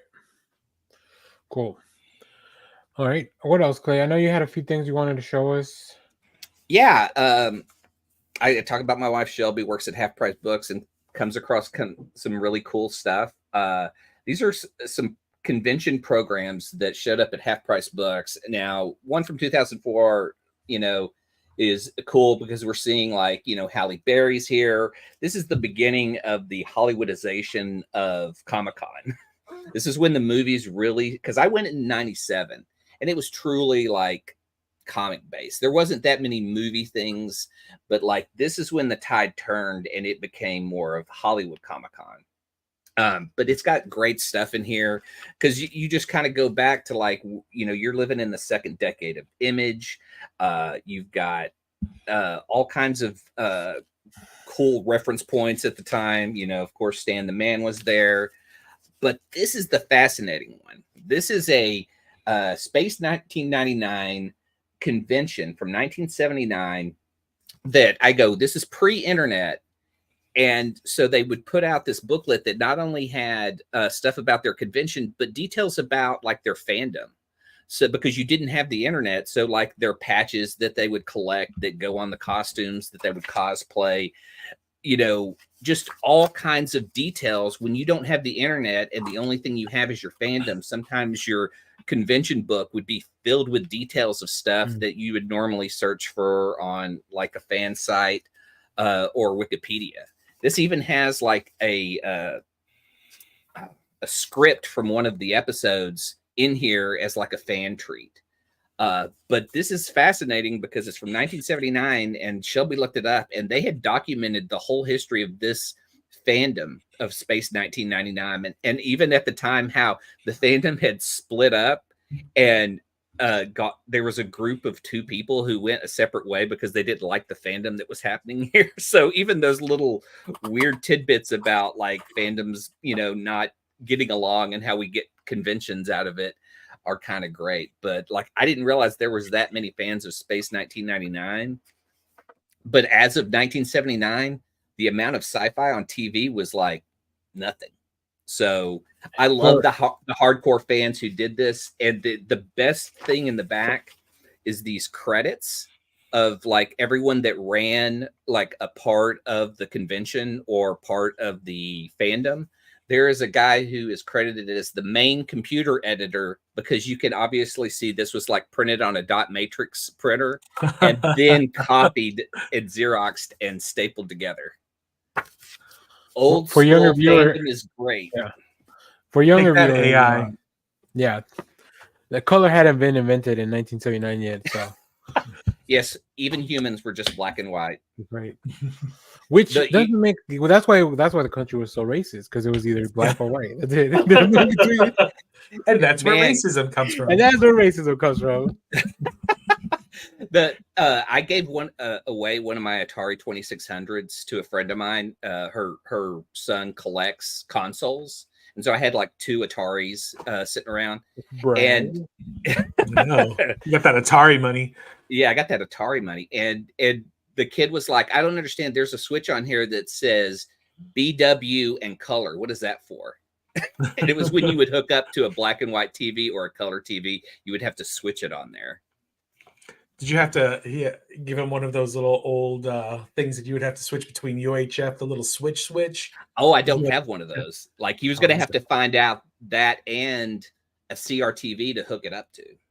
Like I have an Atari 2600 and I don't have a CRTV. So I was like, I don't know what to do with it right now because it's just sitting there. I mean, it's just I have about 8 consoles of old consoles. I have like the one I'm missing is a ColecoVision, but like I have a Sega Saturn, a PlayStation 4, PlayStation 2, PlayStation 1, Atari. What else am I forgetting? Dreamcast. I have like a lot of them, but they're all like in a closet, you know. Yeah. Have you guys seen the new boxing for the Marvel figures? No, that's completely new. Yeah, I dig this. I mean, even like the little like VHS kind of riff on the logo here. But I bought this for one figure that I'm super excited to see. So I wanted to open it on here because Shelby found this, and I don't know. That's the other thing is like even on the back, you don't get like who's in this run. But I love the classic Mystique figure. I know, Daniel, I think you and Kyle both kind of hate this boxing. Haven't y'all said you don't like? I don't mind that one. I just hate that I rather see my figures. Yeah, because it does come in like this. This is where we find out that it's been swapped. It's just like a Marrow figure. I'm gonna open it up. It'll be a figure from Space 1999. Yeah. Oh no, it's a George Bush doll. Oh, so there we go. We got Mystique. We got her belt. This is not what I bought the box for. What I bought the box for is the one figure I was surprised that they did. Come on. And from one of the darkest moments in Marvel history. Big retcon. A big retcon, true. Very big retcon. Baby Nightcrawler. Look at that. Look at that little guy. Little fuzzball. And at the time, well, I mean, I guess it's recently been retconned, but originally the story was Mystique had Kurt and then threw him off a waterfall. Yeet. So she tried to do that late term abortion and just like chunked him. Boy. And this will go with my other Nightcrawler figures. One of my, I love this. This is just fucking. I like that. Clay bought that just to throw everything away, but the. No, because I don't think they've done Mystique justice in her costumes. I mean, I love the belt. The belt is the coolest thing with all the little skulls. When you pose the figure, is she going to be like right at the very edge of a bookshelf, just like with Nightcrawler up above her head, just like, yeah, just ready to yeet him off? Yeah, just yeet. But I love this. This is great. And what kind of kid has this set of hair, man? Yeah. I mean, he is a mutant. So I was trying to think of what are the other darker storylines in Marvel that they would do an action figure for, because they do retcon this to where Mystique is, there it is. You can see yeet. But then he bammed, so he's, obviously we know that he made it. But Cy Spurrier, isn't it Cy Spurrier that retconned? Yeah. And Mystique is no longer Nightcrawler's mother, but father. And Destiny was Nightcrawler's mother. And so she left him in the woods and was going to return for him, but didn't. She forgot. Busy, busy it was mom. The one thing on her to-do list she couldn't do. Also, Mystique's got to have her guns. If you're going to have proper child care, you got to have your guns. Straight. Yeah. Nice. That's a nice figure. And I don't mind the packaging on that one that much because it makes it look cool. I just hate when it's just like, oh, here's a picture of what you see inside. See, that looks cool, right? Just sitting on your shelf, or if you want to. Yeah, because you can put the box behind it, and I mean, at least you get this. Right. But yeah, inside, I mean, it is like just paper and cardboard just holding it together. So yeah, I like the boxes. Like this is a better look to some of the other ones they put out, and I hope they kind of keep this marketing stuff. I like the idea of the box, yeah, but I don't think they always pull it off very well. Right. That's what I got. Well, that's all the stuff we have there. this week, and I guess I didn't even ask, did you guys get a chance to read the book we to review this week? Yes. Deathstalker, yes. Okay, cool. All right. So let me do some stuff behind the scenes. We're going to our friends over at Vault sent us a book to check out. And it's so I asked the guys to read it because it's by a creator that I really like. We're going to talk about Deathstalker, and then the more I looked into this book, I was like, "Oh, this is monkey bananas." So let's talk about the creative team before we get into this. This is Slash Presents Deathstalker. Now, when I say Slash Presents, I do mean Slash from the Guns N' Roses, the guitarist. So that right. So that was the first thing where I was like, "What the fuck?" This is I remember that. Okay. There's a story by Slash and Steven Kostansky. I think they had maybe something to do with the original Deathstalker. This is written by Tim Seeley with art by Jim Terry, colors by Kurt Michael Russell, letters by End World Design. Now, are you guys familiar with Deathstalker, the character? I think it's a movie, if I'm not mistaken. Really? No. I think Jeff. Anything? I've heard of Deathstalker before. This is the first book I've ever read. It does that. I've seen it before though. Well, then let me give you a little bit here. So, the cult classic warrior hero, Deathstalker, burst into the comic scene from an all-star lineup of creators, including Slash from Guns N' Roses and writer-director of FX Wizard Steven Kostansky. So, he's done Psycho Gorman, The Void. So, like, I'm sure that's stuff you guys are familiar with. I love Psycho Gorman. In this book, Deathstalker finds himself once again caught between forces larger than himself, a virgin worshipping cult, a sorcerer hell-bent on saving the world through mad science, and the pissed-off army of Abrexan Kingdom, not to mention his ex-lover, Princess Evie. Monsters, magic, and mayhem abound. Can't a guy just swing his sword anymore? So, to me, this felt like, oh, Deathstalker is just like Edgelord Conan or something, right? Yeah. So, Clay? I'll go to you first. What did you think of the book? At first I was like, oh, we're gonna have like this serious kind of, maybe it's a Conan knockoff or something, but then it starts to get like funny and it drops like jokes and stuff in it. Yeah. And if any of you have ever seen Heavy Metal, there's a story in there called Den of Earth where the character is narrated by John Candy. It gives me that kind of vibe. It's like a fantasy world with some comedy to it, like there's this element of this character who is super violent, but also like he's got a pretty funny attitude about shit. Yeah. And also there's but that one thing I had a problem with, there's like a lot of weird animal death in here that is like supposed to be funny. That was like there's a part where his horse is speared and the horse kind of has this like, reaction. It's like, right. Man, maybe we don't need to see that. I mean, I know it's just it pulls you out of it for a second, but like all the other stuff is like hilarious. Like, even though he has this one scene where is it a rhinoceros that he kills to stop. So he shoves a sword up its ass and it goes down. And then the rider is impaled on the horns, which is one of the coolest bits in there. But it was like, we got to shove a sword up a animal's ass. Well, it's either that or Jim Carrey comes out of it. But it's got like that level of humor of Den of Earth where this guy is like just trying to go around, be a barbarian, hook up with some chicks and have a good time. Right. And these cults are not having it. All right. Jeff, what did you think of the book? I had an interesting ride with the book because I thought initially it was part of the barbaric universe. Right, me too. Also, and so I love the barbaric stuff. Yeah, like Michael Morrissey barbaric stuff. So I like got into it all excited, and I was like, not that I don't like Tim Seeley. I was just like, oh, this isn't that at all.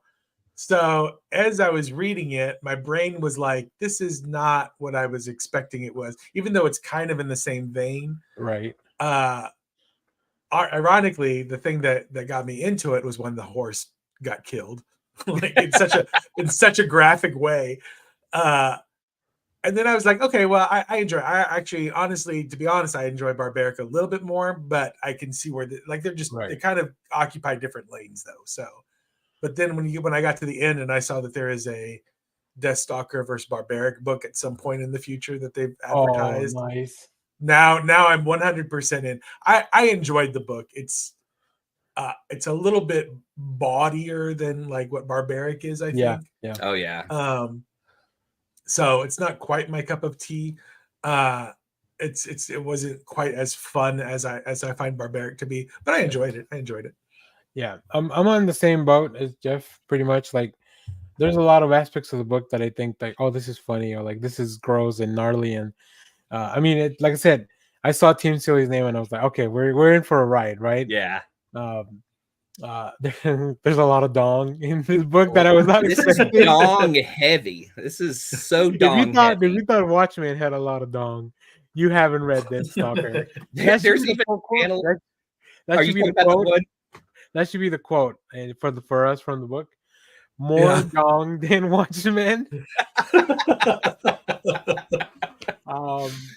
Yeah, because there's like one panel where like he's going to fight the big bad, and of course the guy's naked, and he looks over and he sees, and they do a full panel of the dong, and then they go back to him, and he does kind of the it's really funny, Hank Hill of like, yeah.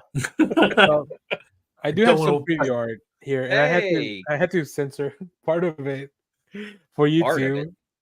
Well, just because I picked the pages that didn't have as much. Yeah. Although I guess we do see some like creature butt, some light decapitation. Yeah. I like his friend a lot. Yeah. Very unfortunate, but yeah, like overall the art really fits the tone of the story. I think it's not my favorite stuff either. Like it does look at some point it's like, oh man, that's a lot. Like we're dealing with a lot. And this is sometimes the reason that I don't get through a full heavy metal magazine. Oh, really? In the same way. Yeah. Because it can be a lot at once. This book also, I didn't expect it to be so long. It's oversized for sure. Yeah. But it gives you a lot of story. Deathstalker is not like a character that I don't think you're supposed to like really like as much. No. He's just like out on his own, right? Him and his sword, like that's his only true friend. But yeah, but there's some really cool visuals. Like I picked up this page here, like the violence is over the top fun because it is just him going crazy. Yeah. Creature design, the world building, like it's there. I know there's definitely a big audience for this. Like I said, this isn't fully this stuff that I like to follow, but I definitely thought I had a good time with the book as well. So yeah, I do. There is a moment too where like he meets a guy where they're about to battle, and the guy like admires his sword, and they kind of do fist bumps, which is probably my favorite scene in there, just because it's like it takes that moment and encapsulates their friendship in just like 6 panels. Yeah, perfect storytelling. Yeah. So, all right. Anything else you guys want to say about Deathstalker? Like I said, I compared a lot to Den of Earth, but that's like, oh my God, Richard Corbin stuff, and that's so like high level humor and art that like if you've never read Den of Earth. I put it in the show notes. There's a link to a Dark Horse book out there. Nice. Okay. Barbarians are back, baby. That's right. Yeah. We got Funny and Violent reading over the Conan books over at Titan, and so all right. Well, let me end this. So thanks to Walt for sending this to us. Really appreciate it. Every time we get to see comics and events, and I'll end this by showing some really cool variant covers. We have, of course, the Slash cover in the middle. That's pretty cool. That's great. The one of this is, I think this is supposed to be. It's a manga. I forget which manga it is, but it's an homage to the manga for sure, just based on the title, the first one. Yeah. So some really cool stuff. So, all right. Let's see how much stuff we can get through. I don't know. Jeff, I don't think there's well, I don't know. Clay, that you have to step away at some point. Yeah, I'll step away right now. Okay, so let's do Wrestling Minute while Clay gets back. Although I will say, this is the period after this is the period after WrestleMania that sometimes feels a little bit like, all right, we're setting things up, like, you know, all the big stories just kind of finished. We're doing a little bit of filler in between the next pay-per-view. So, well, first off, how crushed are you over Rhea Ripley? Oh, dude, that sucks. Yeah, yeah. I mean, obviously, I don't like when anybody gets injured, but just the fact that it was such a weird, out of nowhere, accidental injury.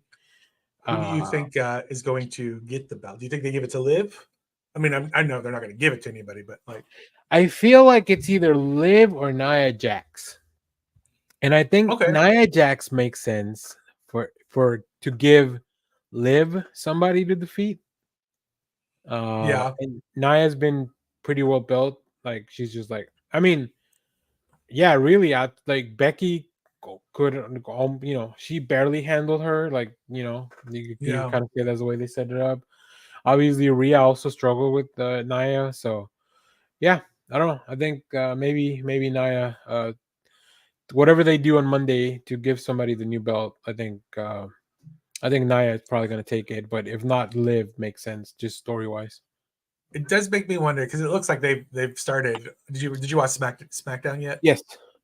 So it looks like on the SmackDown side, because we also have the draft coming up, right? But it looks like we've got Tiffany Stratus kind of starting to start a feud with Naomi, and right.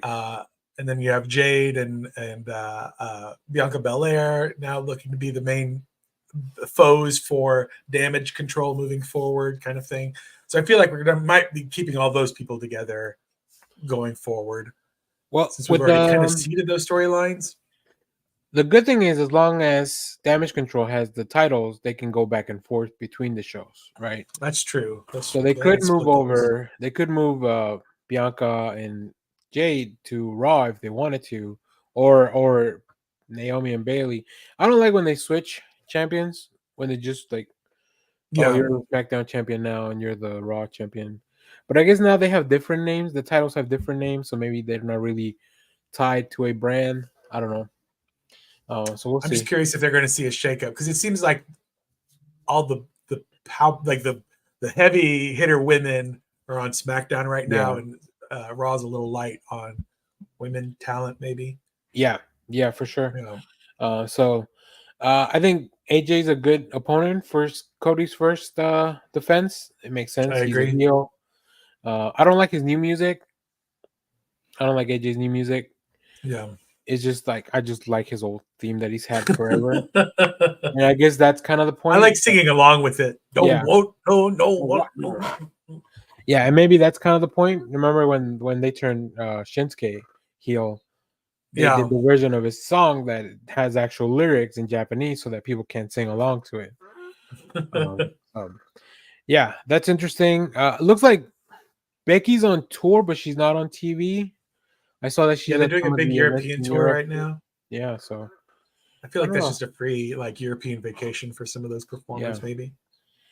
I'm still also getting warmed up on this new Bloodline stuff.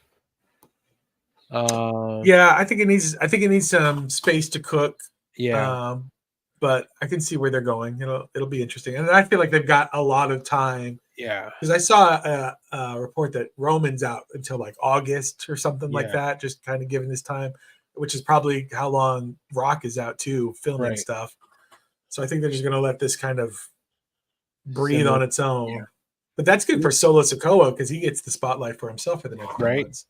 And you get to build up Tama Tonga, because a lot of people like myself, I've never really seen him do anything. So I hope we're definitely getting Kevin Owens versus Tama Tonga at some point, and then maybe against Solo if Kevin can overcome. So that was pretty brutal segment last night on SmackDown. Like, I know that was definitely fake blood, but man, they went all out for it. Like, I don't know. I was like, oh, that's jelly.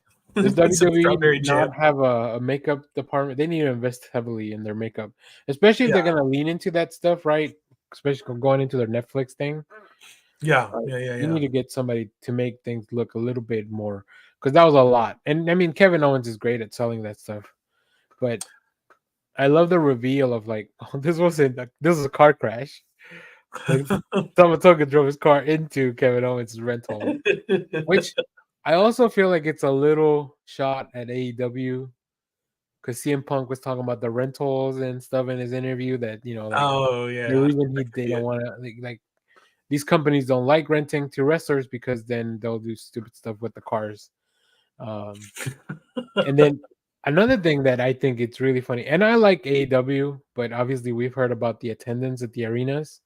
Yeah. WWE's been doing a lot of like people just coming in through the crowds to show you how sold out their buildings are. Right? We had that really cool entrance from Sammy on Monday. Yeah. In Montreal, where he was outside the building looking up for no fucking reason. That was a funny little. He's like, yeah, it was a cool shot, a weird like premise for the shot setup. Yeah, so like, like Mox comes in kind of through the crowd, but obviously just on the main level, right? He wouldn't be able to come out of the top of any arena because then you'd see like, oh, there's nobody there. I think I don't know if I'm just putting that in on it, but or if it's like really WWE, like I'm sure it doesn't hurt that they that they're like, hey, look at this. But weirdly, the low attendance is kind of like I'm like, it'd be kind of cool to go see an AEW show because it could probably I agree. Just spread out, be I'll chill. sit on the hard cam side, so I got plenty of room. Yeah, exactly. Right. So, yeah. As a kid, I would always see like baseball day games, like when everybody was at work and couldn't attend, and there'd be like one guy sitting in a sea of open seats, like with a bucket of fried chicken, just watching baseball. It's always been kind of my dream, just be like, I just want to see you sitting with like that guy. Yeah, exactly. It seems so fun.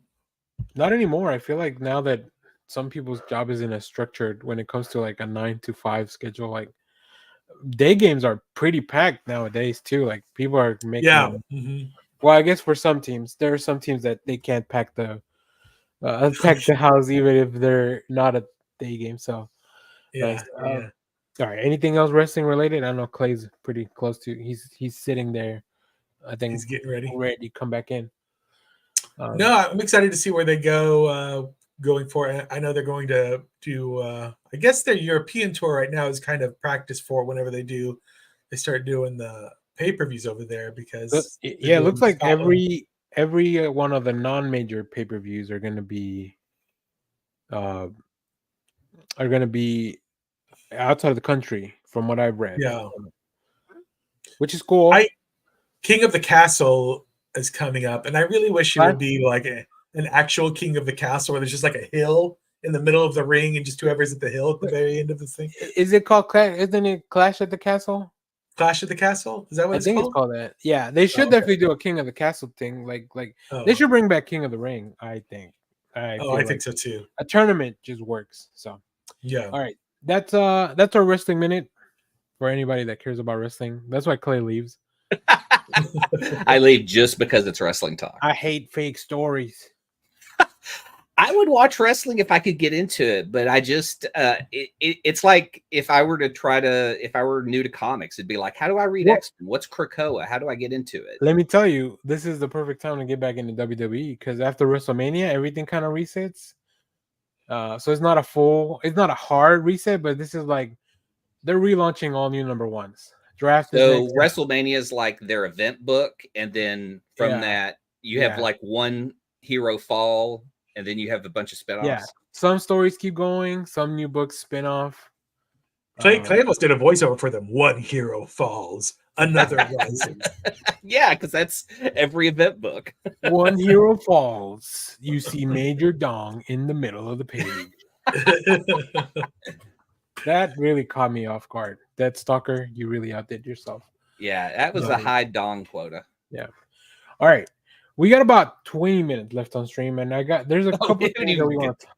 So we're going to do a quick 10 minutes on 420 media because that was supposed to be kind of the main topic, but we just kind of not did it. So Clay, I'm gonna throw it over to you.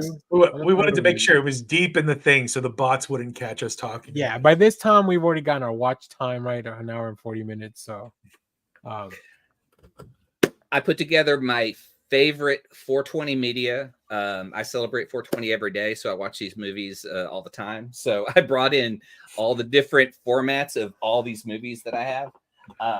First, I'm going to start with an MCU movie that I think is very 420 friendly. You should definitely check it out. Let me guess. What? Can I guess? Which one it is? Doctor Strange. The first. I'm going to guess Thor Ragnarok. Howard the Duck. Oh. Oh. Oh, okay. I heard MCU. Well, okay. I heard MCU too. I throw him in the MCU because he exists, but this is a variant. Okay, that's true. It all connects now, according to Kevin Feige. It all connects. It all connects now, and as of now, I guess we have like 2 Howard the Ducks that exist. But it definitely makes this movie a lot better.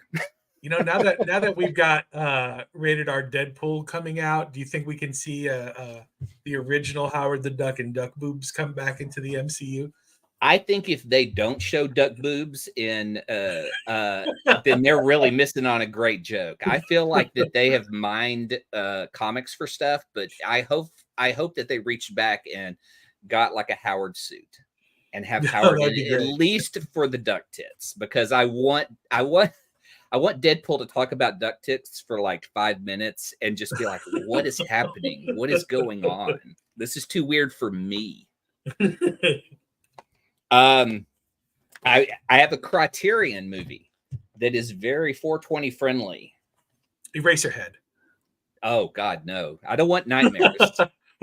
Fear and Loathing in Las Vegas. With Johnny Depp and Benicio del Toro. Man, I love this movie. This is the greatest adaptation of any Hunter S. Thompson.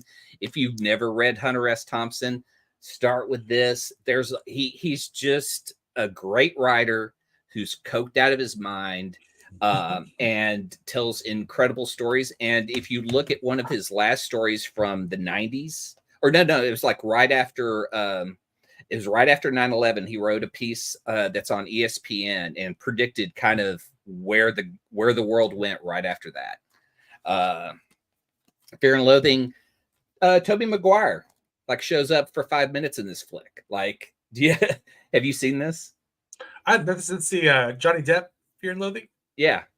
I've never seen it. I've never seen it. Yeah. Tobey Maguire shows up at one point for like a 5-minute scene for a character. It's wild. There's like Christina Ricci's in there. There's just, but the visuals, bits and pieces of it. Yeah, because it's Benicio del Toro. Yeah, isn't it?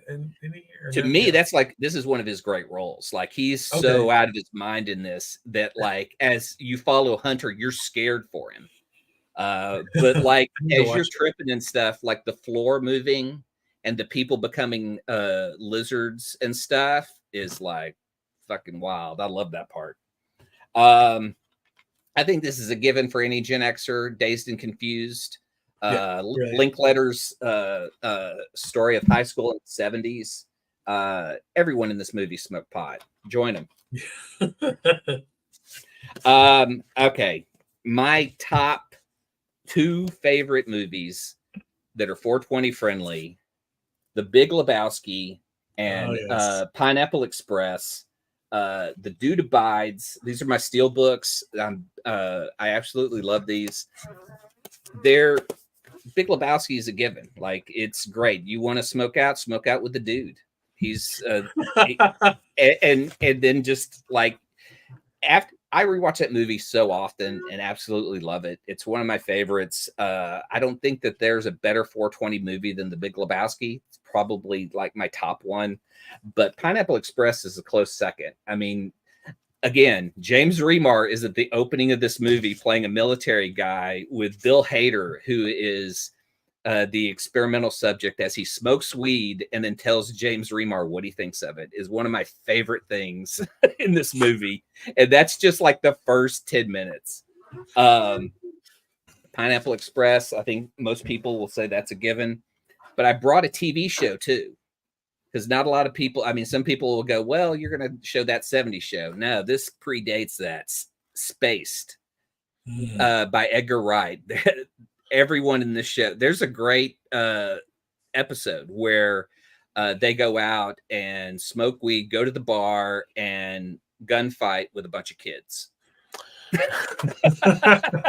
If you've seen it, you know what I'm talking about and why it's hilarious. And then my ultimate is my laser disc of Phantasm. The Phantasm series is crazy. And if you understand the plot to it, then you've probably smoked enough weed and watched this enough to understand what it's about. Because it is crazy. This movie, I believe the first one's from the 70s. It just follows the tall man who has been following these particular characters from the beginning. And he's kind of deaf. Like, they have a friend that dies in the first film. And I, through all the rewatches and all the weed, I think this film is really about death and friendship and what you lose and the struggle you go through, the depression and everything with it, told in a horror film. It's just one of the weirdest movies, and it's managed to maintain the same cast throughout. The first time I ever saw Phantasm was at Alamo Drafthouse with the cast as they talked about it. Yeah, so it was a live commentary that was amazing. And the man himself, the tall man, was there, and because he had passed away like in the past 10 years, so it was like right before he passed away. But he's such a creepy villain, and he doesn't get enough love. It's because these movies are batshit. And that's my 420 media review of my loves. What do you guys love? It. I was going to ask you, have you ever tried the have you ever, as a 420 connoisseur, have you ever tried the Dark Side of the Moon Wizard of Oz thing? No. And I think there's a copy on YouTube that I should check out. Yeah, I think I started to watch it and it was like, this is too weird. But I've never revisited it. So yeah, I think I tried to do it once, and I'm just like, but now I'm just watching the Wizard of Oz. I don't know. It's not a big thing for me. Yeah. And then you're just listening. You're either watching the movie or listening to it. But I think if you're high enough, you see the stuff that syncs up in the storyline. So you're like, whoa. Yeah. As the song changes, the scenes change, and the either it's super intense or it's like comical. I have a bunch of stuff that I was saving for my recommendations for when, like, this is what I would recommend should you decide to celebrate 420 a little later on, what I would normally watch. But I did have a couple of questions in the doc. So my question was for the group, like, if you were to have, invite some fictional characters to the garage to smoke out, who would you invite? Jay and Silent Bob, Swamp Thing, because Swamp Thing in the comic grows I think it's a potato. It's something that Abigail eats that gives her a trip. So he creates hallucinogens, and I think Alan Moore's only ever written about it.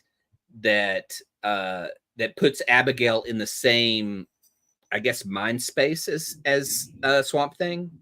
But yeah, if you check that out, I think it's a Steve Bissett drawn comic, Alan Moore written.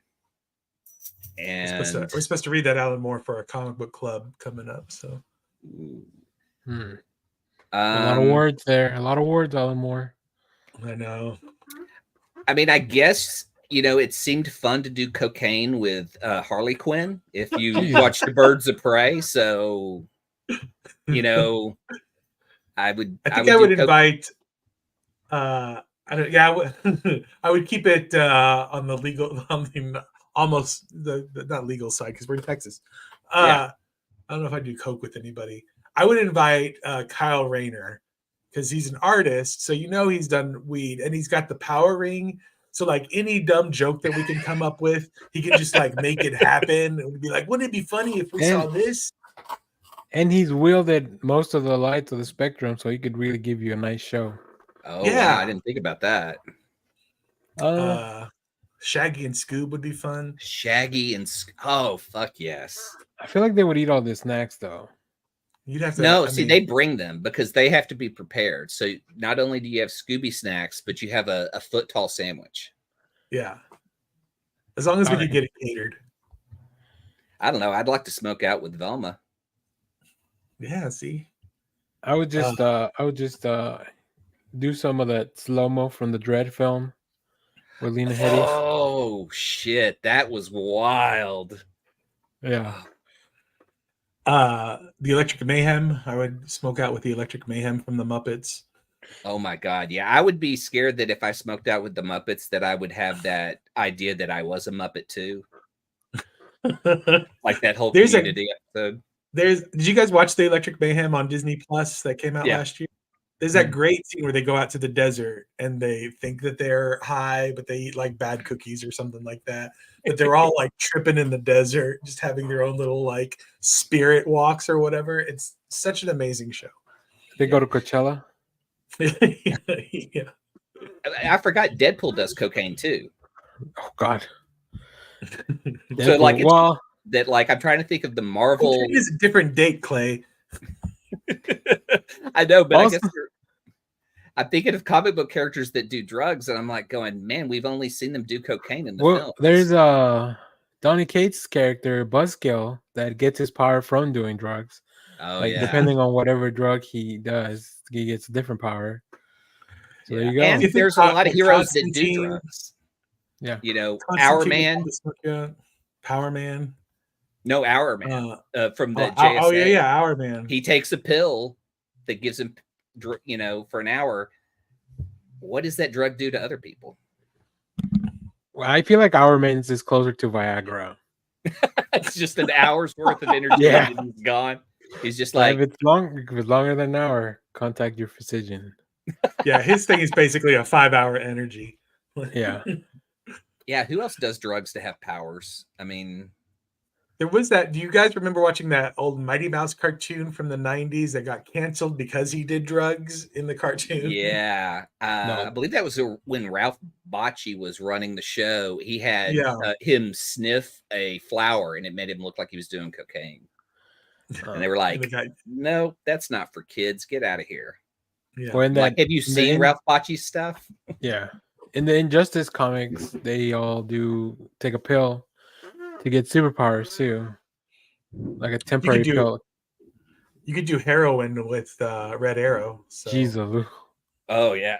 Well, the doctor from the Authority, he did heroin. He drank. He was a hardcore drug addict. Like that's the only other anti-hero. I mean, if you want to include anyone, and I know that James Gunn's adapting the Authority. Are we going to see that drug use by a hero in a film? Yeah, all the characters in The Boys are pretty much on V. Oh yeah, and then on the next episode we're gonna talk about superheroes and their prescription drugs. Like who's got high blood pressure? You know, who's taking what for? I don't know. An infection. I would think Scott Summers is on an antidepressant. He's got should be. That was the other question I had. I feel like he should be. Who should be smoking weed? Yeah. Name a character that should be that, like the Hulk, obviously. Yeah. That guy. I would say Punisher probably needs to chill out. Batman. I can't imagine Batman with the bat bong taking a hit and going, Robin. No, because when Batman is high, he just Zuranar takes over. So Zuranar needs some weed. Yeah, Zuranar needs to chill the fuck out. And we've had a lot of drugs in the comics because wasn't there an inhaler that was like I want to say like from Owsley from in the Daredevil comics that he was creating something. And then there was also a mutant drug that Bendis wrote about in X-Men that you could like inhale and have superpowers for a while. Yeah. I don't know if I can get away with this, but this poster behind me is actually an anti-drug and it's Cap saying drugs destroy lives. Join the FBI and me against our battle against drugs. I found this in a chops. Cap got his powers from drugs. What are you? Yeah, that's what I was gonna say. If this was nowadays, and the captain was giving us that message, somebody would be stitching on a TikTok and be like, "Bro, you're half drugs." Yeah. If you weren't on drugs, you'd just be Steve Rogers. Boring. So, all right. Any last 420 comments here? Peacemaker. He smokes pot in his show. I forgot about that. No, that's right. I feel like that's a James Gunn edition, though. I don't know that he's done that in the comics before. Yeah, I feel like Peacemaker in the comics needs to smoke weed. Yeah, are we going to see drug use in the James Gunn universe? Just Superman doing rails of cocaine off of. You thought Zack Snyder was dark. Just wait till you see James Gunn's DCU. It's coke laced with kryptonite so that he can feel something. Jimmy Olsen discovers fentanyl. Oh God! I know. All right, it'd be so dark. Before we get taken down, so there was a couple trailers, and I do want to talk about. We're going to talk about the Transformers 1, literally Transformers 1, in a second. That one's going to be last because I feel like Universal or Paramount may kick us off the air for that. But first, I want to show. Yes, right. Yeah, what's his name? Where's Baby Nightcrawler? Patrick Stewart's gonna punt us like a football. Oh, there she just threw the baby right off of Paramount Mountain, like off of the cliff, like Nightcrawler. But all right, this week we got a trailer too for a director that I feel overall gets too much shit for, like, his 1, 2, or 3 crappy movies. But overall, no. Overall, I think has a pretty interesting filmography. We're gonna be looking at M. Night Shyamalan's The Trap. Yeah. Okay. I'm very curious about this because I know Josh Hartnett's back. Josh Hartnett's back, baby, after his role in Oppenheimer. So let's take a look at the Trap, and then we'll talk a little bit more about this. Ladies and gentlemen, put your hands together for Lady Raven. Sorry, come on. Wait. I gotta tie my shoe. No, dad jokes. This is serious. Come on. I'm sorry. Lady Raven. This shit slapped, Dad. Thank you. This is literally the best day of my life. Pretzel day.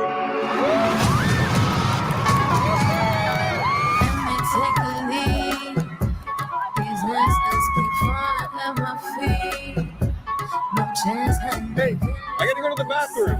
I can leave you here in the seat. I'm good, Dad.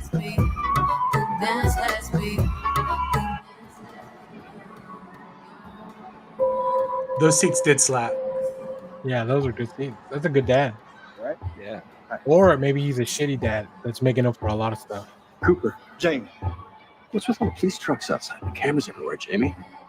I'm not supposed to tell. Something happening? Don't rat me out. I won't. You know the butcher? The freaking nut job that goes around just chopping people up? Well, the feds or whatever heard that he's gonna be here today, so they set up a trap for him.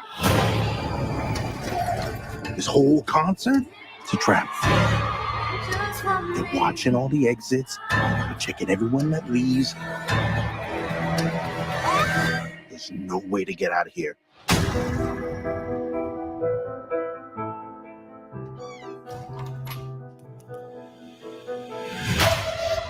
I see them. Somebody out there!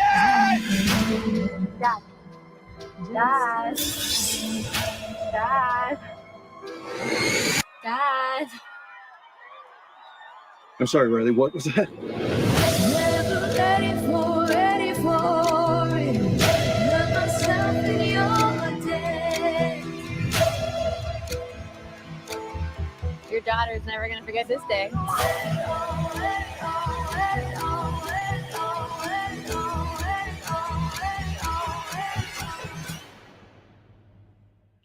Be kind of dope, right?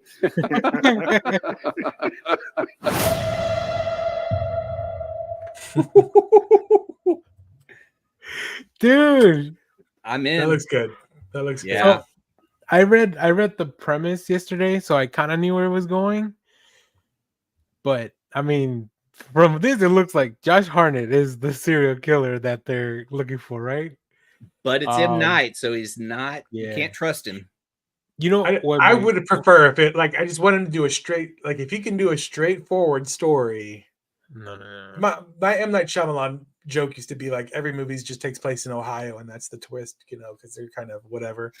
But like a straightforward because he's really great at suspense. Just do a great suspense story. Like just you don't have to make it all twisty. Just that was a really well cut trailer. I think. Yeah.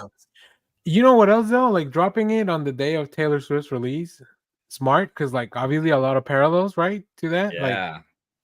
Like, and the one thing I did notice, it said in the world of M. Night Shyamalan. So like, is this in the same world as Glass and Unbreakable and Split? Fuck. Yeah. Like that's another layer, right? So I mean, I don't know if that's true. I just like that's what I noticed. Like when I saw that in the world of M. Night Shyamalan, like that, I don't think this is gonna be in the world of Signs, Just right? aliens show up, or The Village, which The Village could be tied to all those other things too. Or, I mean, Marky could he Mark's be movie. the big? Could he be like the level of Mr. Glass? Like he's the villain, and maybe we're gonna see Anna Taylor-Joy show up at the end, and she's the new hero. Yeah. Oh, that'd be interesting. I don't know. I like it. I liked it. Like I said, I think M. Night Shyamalan gets a really bad rep for some pretty bad decisions. Which Unbreakable is one of the greatest comic book movies. Unbreakable, The Sixth Sense. I really like Signs as well. Signs is great. I don't know if it's for everyone. You know, yeah, he did that bad Avatar movie, and he did After Earth, which was just so. You know, it's not a perfect track record, but I feel like he's kind of back on par-ish. Like, you know, The Visit, I think, was very well received. His Glass Universe, the conclusion to that. What was the latest movie? The Beach? No, is it called The Beach? I thought it was called Old. Old. Yeah. Like I enjoy that film. You know, even with the weird twist, like yeah. So I don't know, and I love Josh Hartnett. Like he's just so good, and especially when he's like this evil part. Like I kind of love like his character in 30 Days of Nights, who's like the only way we can fight them is if we become them. Kind of like, you know, I've never seen that film. I need to watch that. Yeah, I know.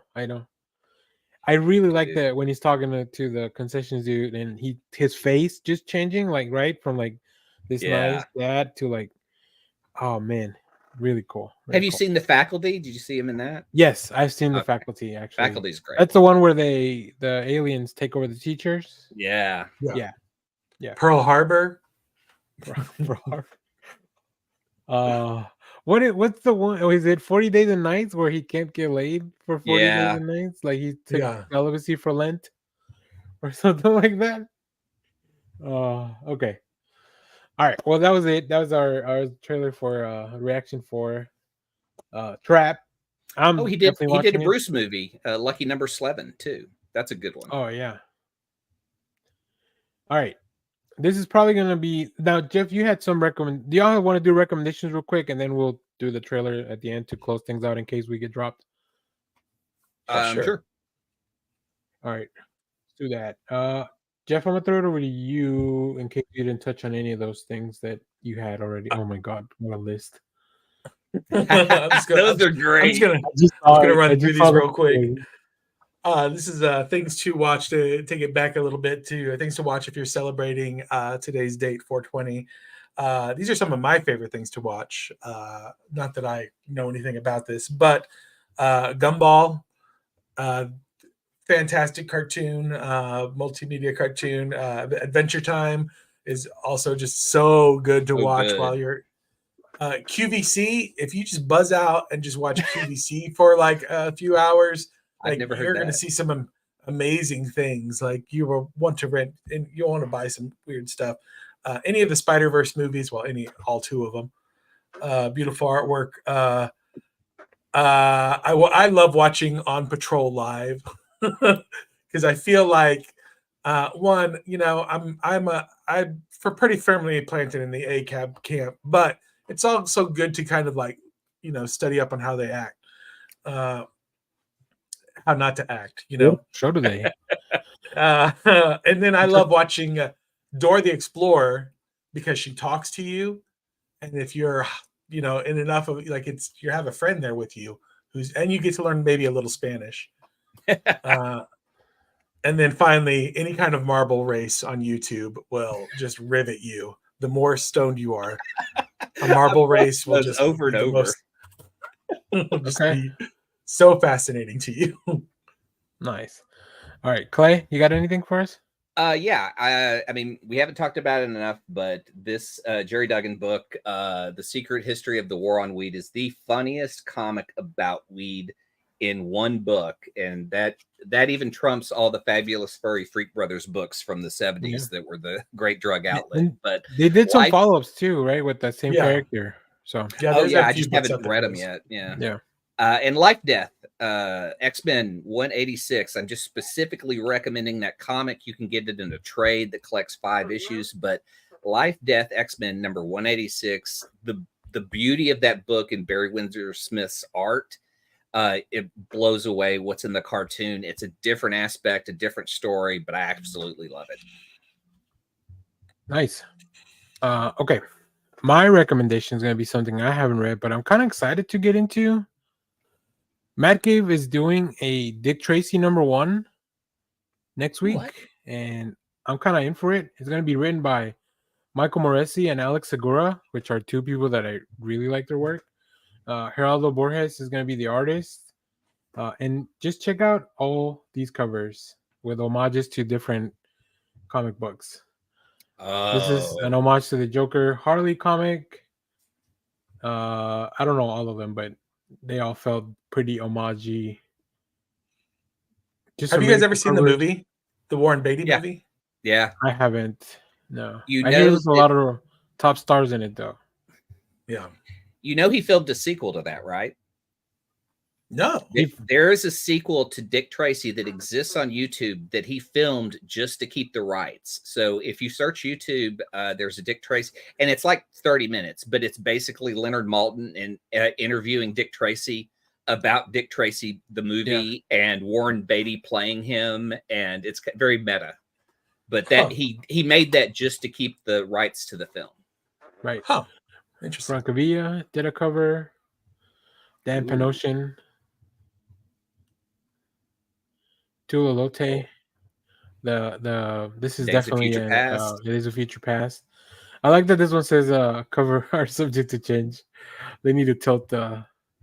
So yeah, I don't know much about Dick Tracy though. Like I read some of the little paper strips or whatever, but never like a full book. So I don't know. This might be cool. Feels weird that you would have a yellow gear with like being a detective, but maybe that was the style back then. I don't know. 4-color comics, man. You gotta stick to those colors. All right.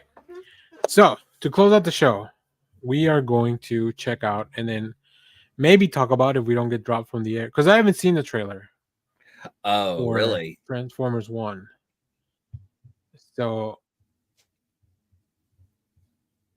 hold on one second. Yeah, I'm curious to see your take on it because I watched it and I was like, I don't know, but I kind of like some things, but it's I know there was some argument in chat about like this being canon compared to like what original stories took place.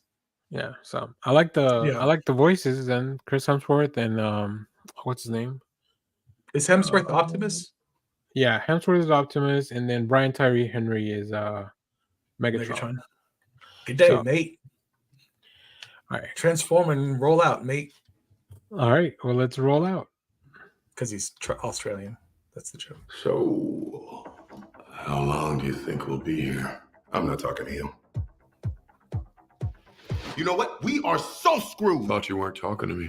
You two, come with me. Report to Waste Management. Hi there, I'm B127. I'm actually working on some nicknames. The one I'm floating right now is Badassatron, which is actually pronounced Badassatron. We're gonna call you B. I know we're just lowly worker bots who can't even transform. Don't you want to see what's out there? There's a reason no one goes to the surface. It's dangerous. Why'd you bring jetpacks? If we survive this, I'm gonna kill you! I accept those terms. It's just like when Obi-Wan said, "You'll be the death of me." Yeah. To Anakin. The surface. Was that RC? Yeah. Beautiful.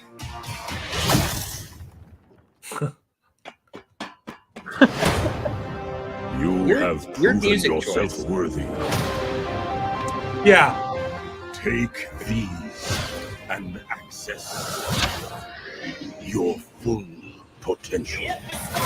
I mean, that looks like the guy in the G1 that made Optimus. Oh, okay. I really need to watch that movie, huh? We are more than meets the eye. He said the thing. We can transform now. On 3, 1. Scarlett Johansson? Ah, it's working! Where's my head? How do we use these things?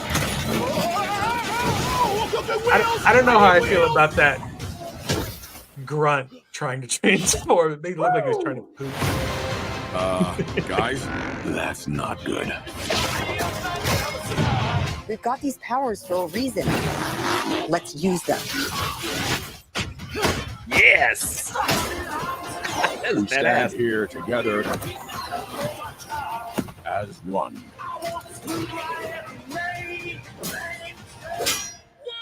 Whoa! I got a battle mask! It appeared with this guy! Knife hands! I have knife hands! I can see that.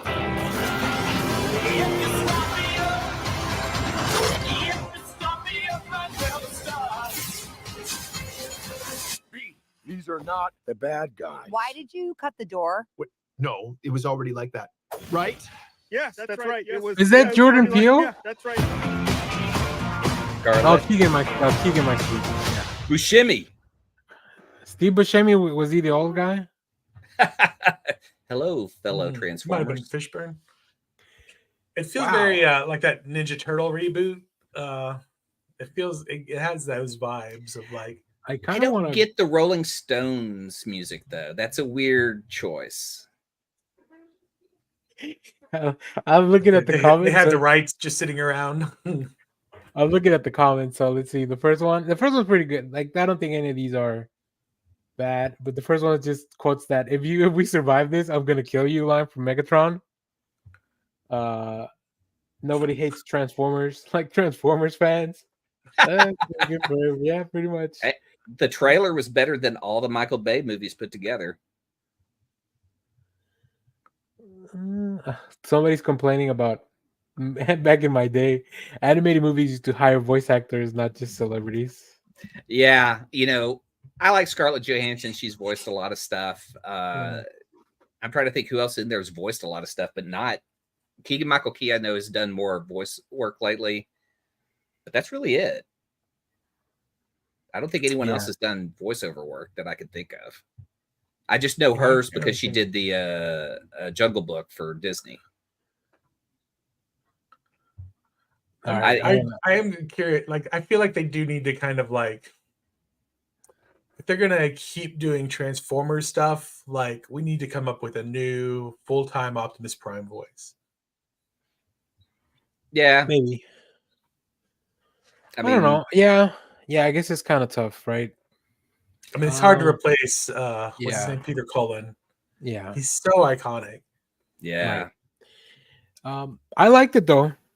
This looks fun. I thought this was a prequel to the animated stuff that's on Netflix. That's what I thought. Why I didn't this really is the origin, right? But so I don't know because this is going to a theatrical release. So yeah, I don't know how all that property stuff works. I would think that it would be released on Netflix. It's hard to tell at this point. Let me see. Who owns Transformers? I thought Paramount did. Hasbro. Because I watched the last Transformers on Paramount, the Beast movie. Also, like Kyle dropped in the chat some saying that this story was also done, or was it you that said this story was also done in GoBots? That was Jeff. I was going to initially make the joke that Leader One would never be best friends with Psykill, but then I Googled it and it said that they were both best friends initially also. Wouldn't that be great if Transformers just ripped off GoBots who ripped off Transformers? Well, GoBots was first. GoBots was first. GoBots preceded Transformers by like almost a full year. By a day. Oh, by a day? By a day. Oh, okay. No, I think it was almost a full year that they were out beforehand. But Transformers just hit big, way big. I mean, just based on like story tropes and especially comic books, it makes sense that Megatron and Optimus would be friends before. Like that's a pretty common thing, right? Yeah. And then Civil War breaks out, and then Alex Garland makes a movie about it. Yeah, I don't think the Transformers are in Civil War, but I would watch that movie. Yeah, they should. They should be. When you were halfway through that Civil War movie, where you're like, "Where's Cap and Iron Man?" That's what I want. This is the worst Marvel movie. No superheroes hasn't even shown up. Yeah, no Daniel Bruhl either. Oh. No. All right. Well, I enjoyed that. I'm definitely gonna watch that as soon as I get caught up on all the other stuff I need to watch. So you got 40 years of Transformers to catch up on. Well, I did just watch 5 Michael Bay movies last year on top of the 2 new ones. So, go check that out at the I Read Comic Books feed. You can hear me and 3 other insane men talking about Transformers for about 2 hours. I just don't need to do it again because I don't want my letterbox top stuff to be all Michael Bay and John Cena. That's great. Again, you just got it back to Zack Snyder. So I just got it back. I know I need to rewatch. I need to finally watch the Guardians of Ga'Hoole so I can get more Zack Snyder credits. No. Oh, it's pretty good. I really enjoyed that. I'm glad to hear nice things about Zack Snyder. I know. Cool. All right. So stay tuned. Like I said, I'll have my review for Rebel Moon Part 2, like fully fleshed. Happy 420, everyone. Happy 420, whatever that means. And yeah, I guess that's it. I don't know. I don't have anything else. Do you guys have anything else? No, I'm good. All right. Take care, everyone. Bye-bye. The most important thing in life will always be El Bebo. Peter loves you. Simon Center, get the fuck out. All right. Bye.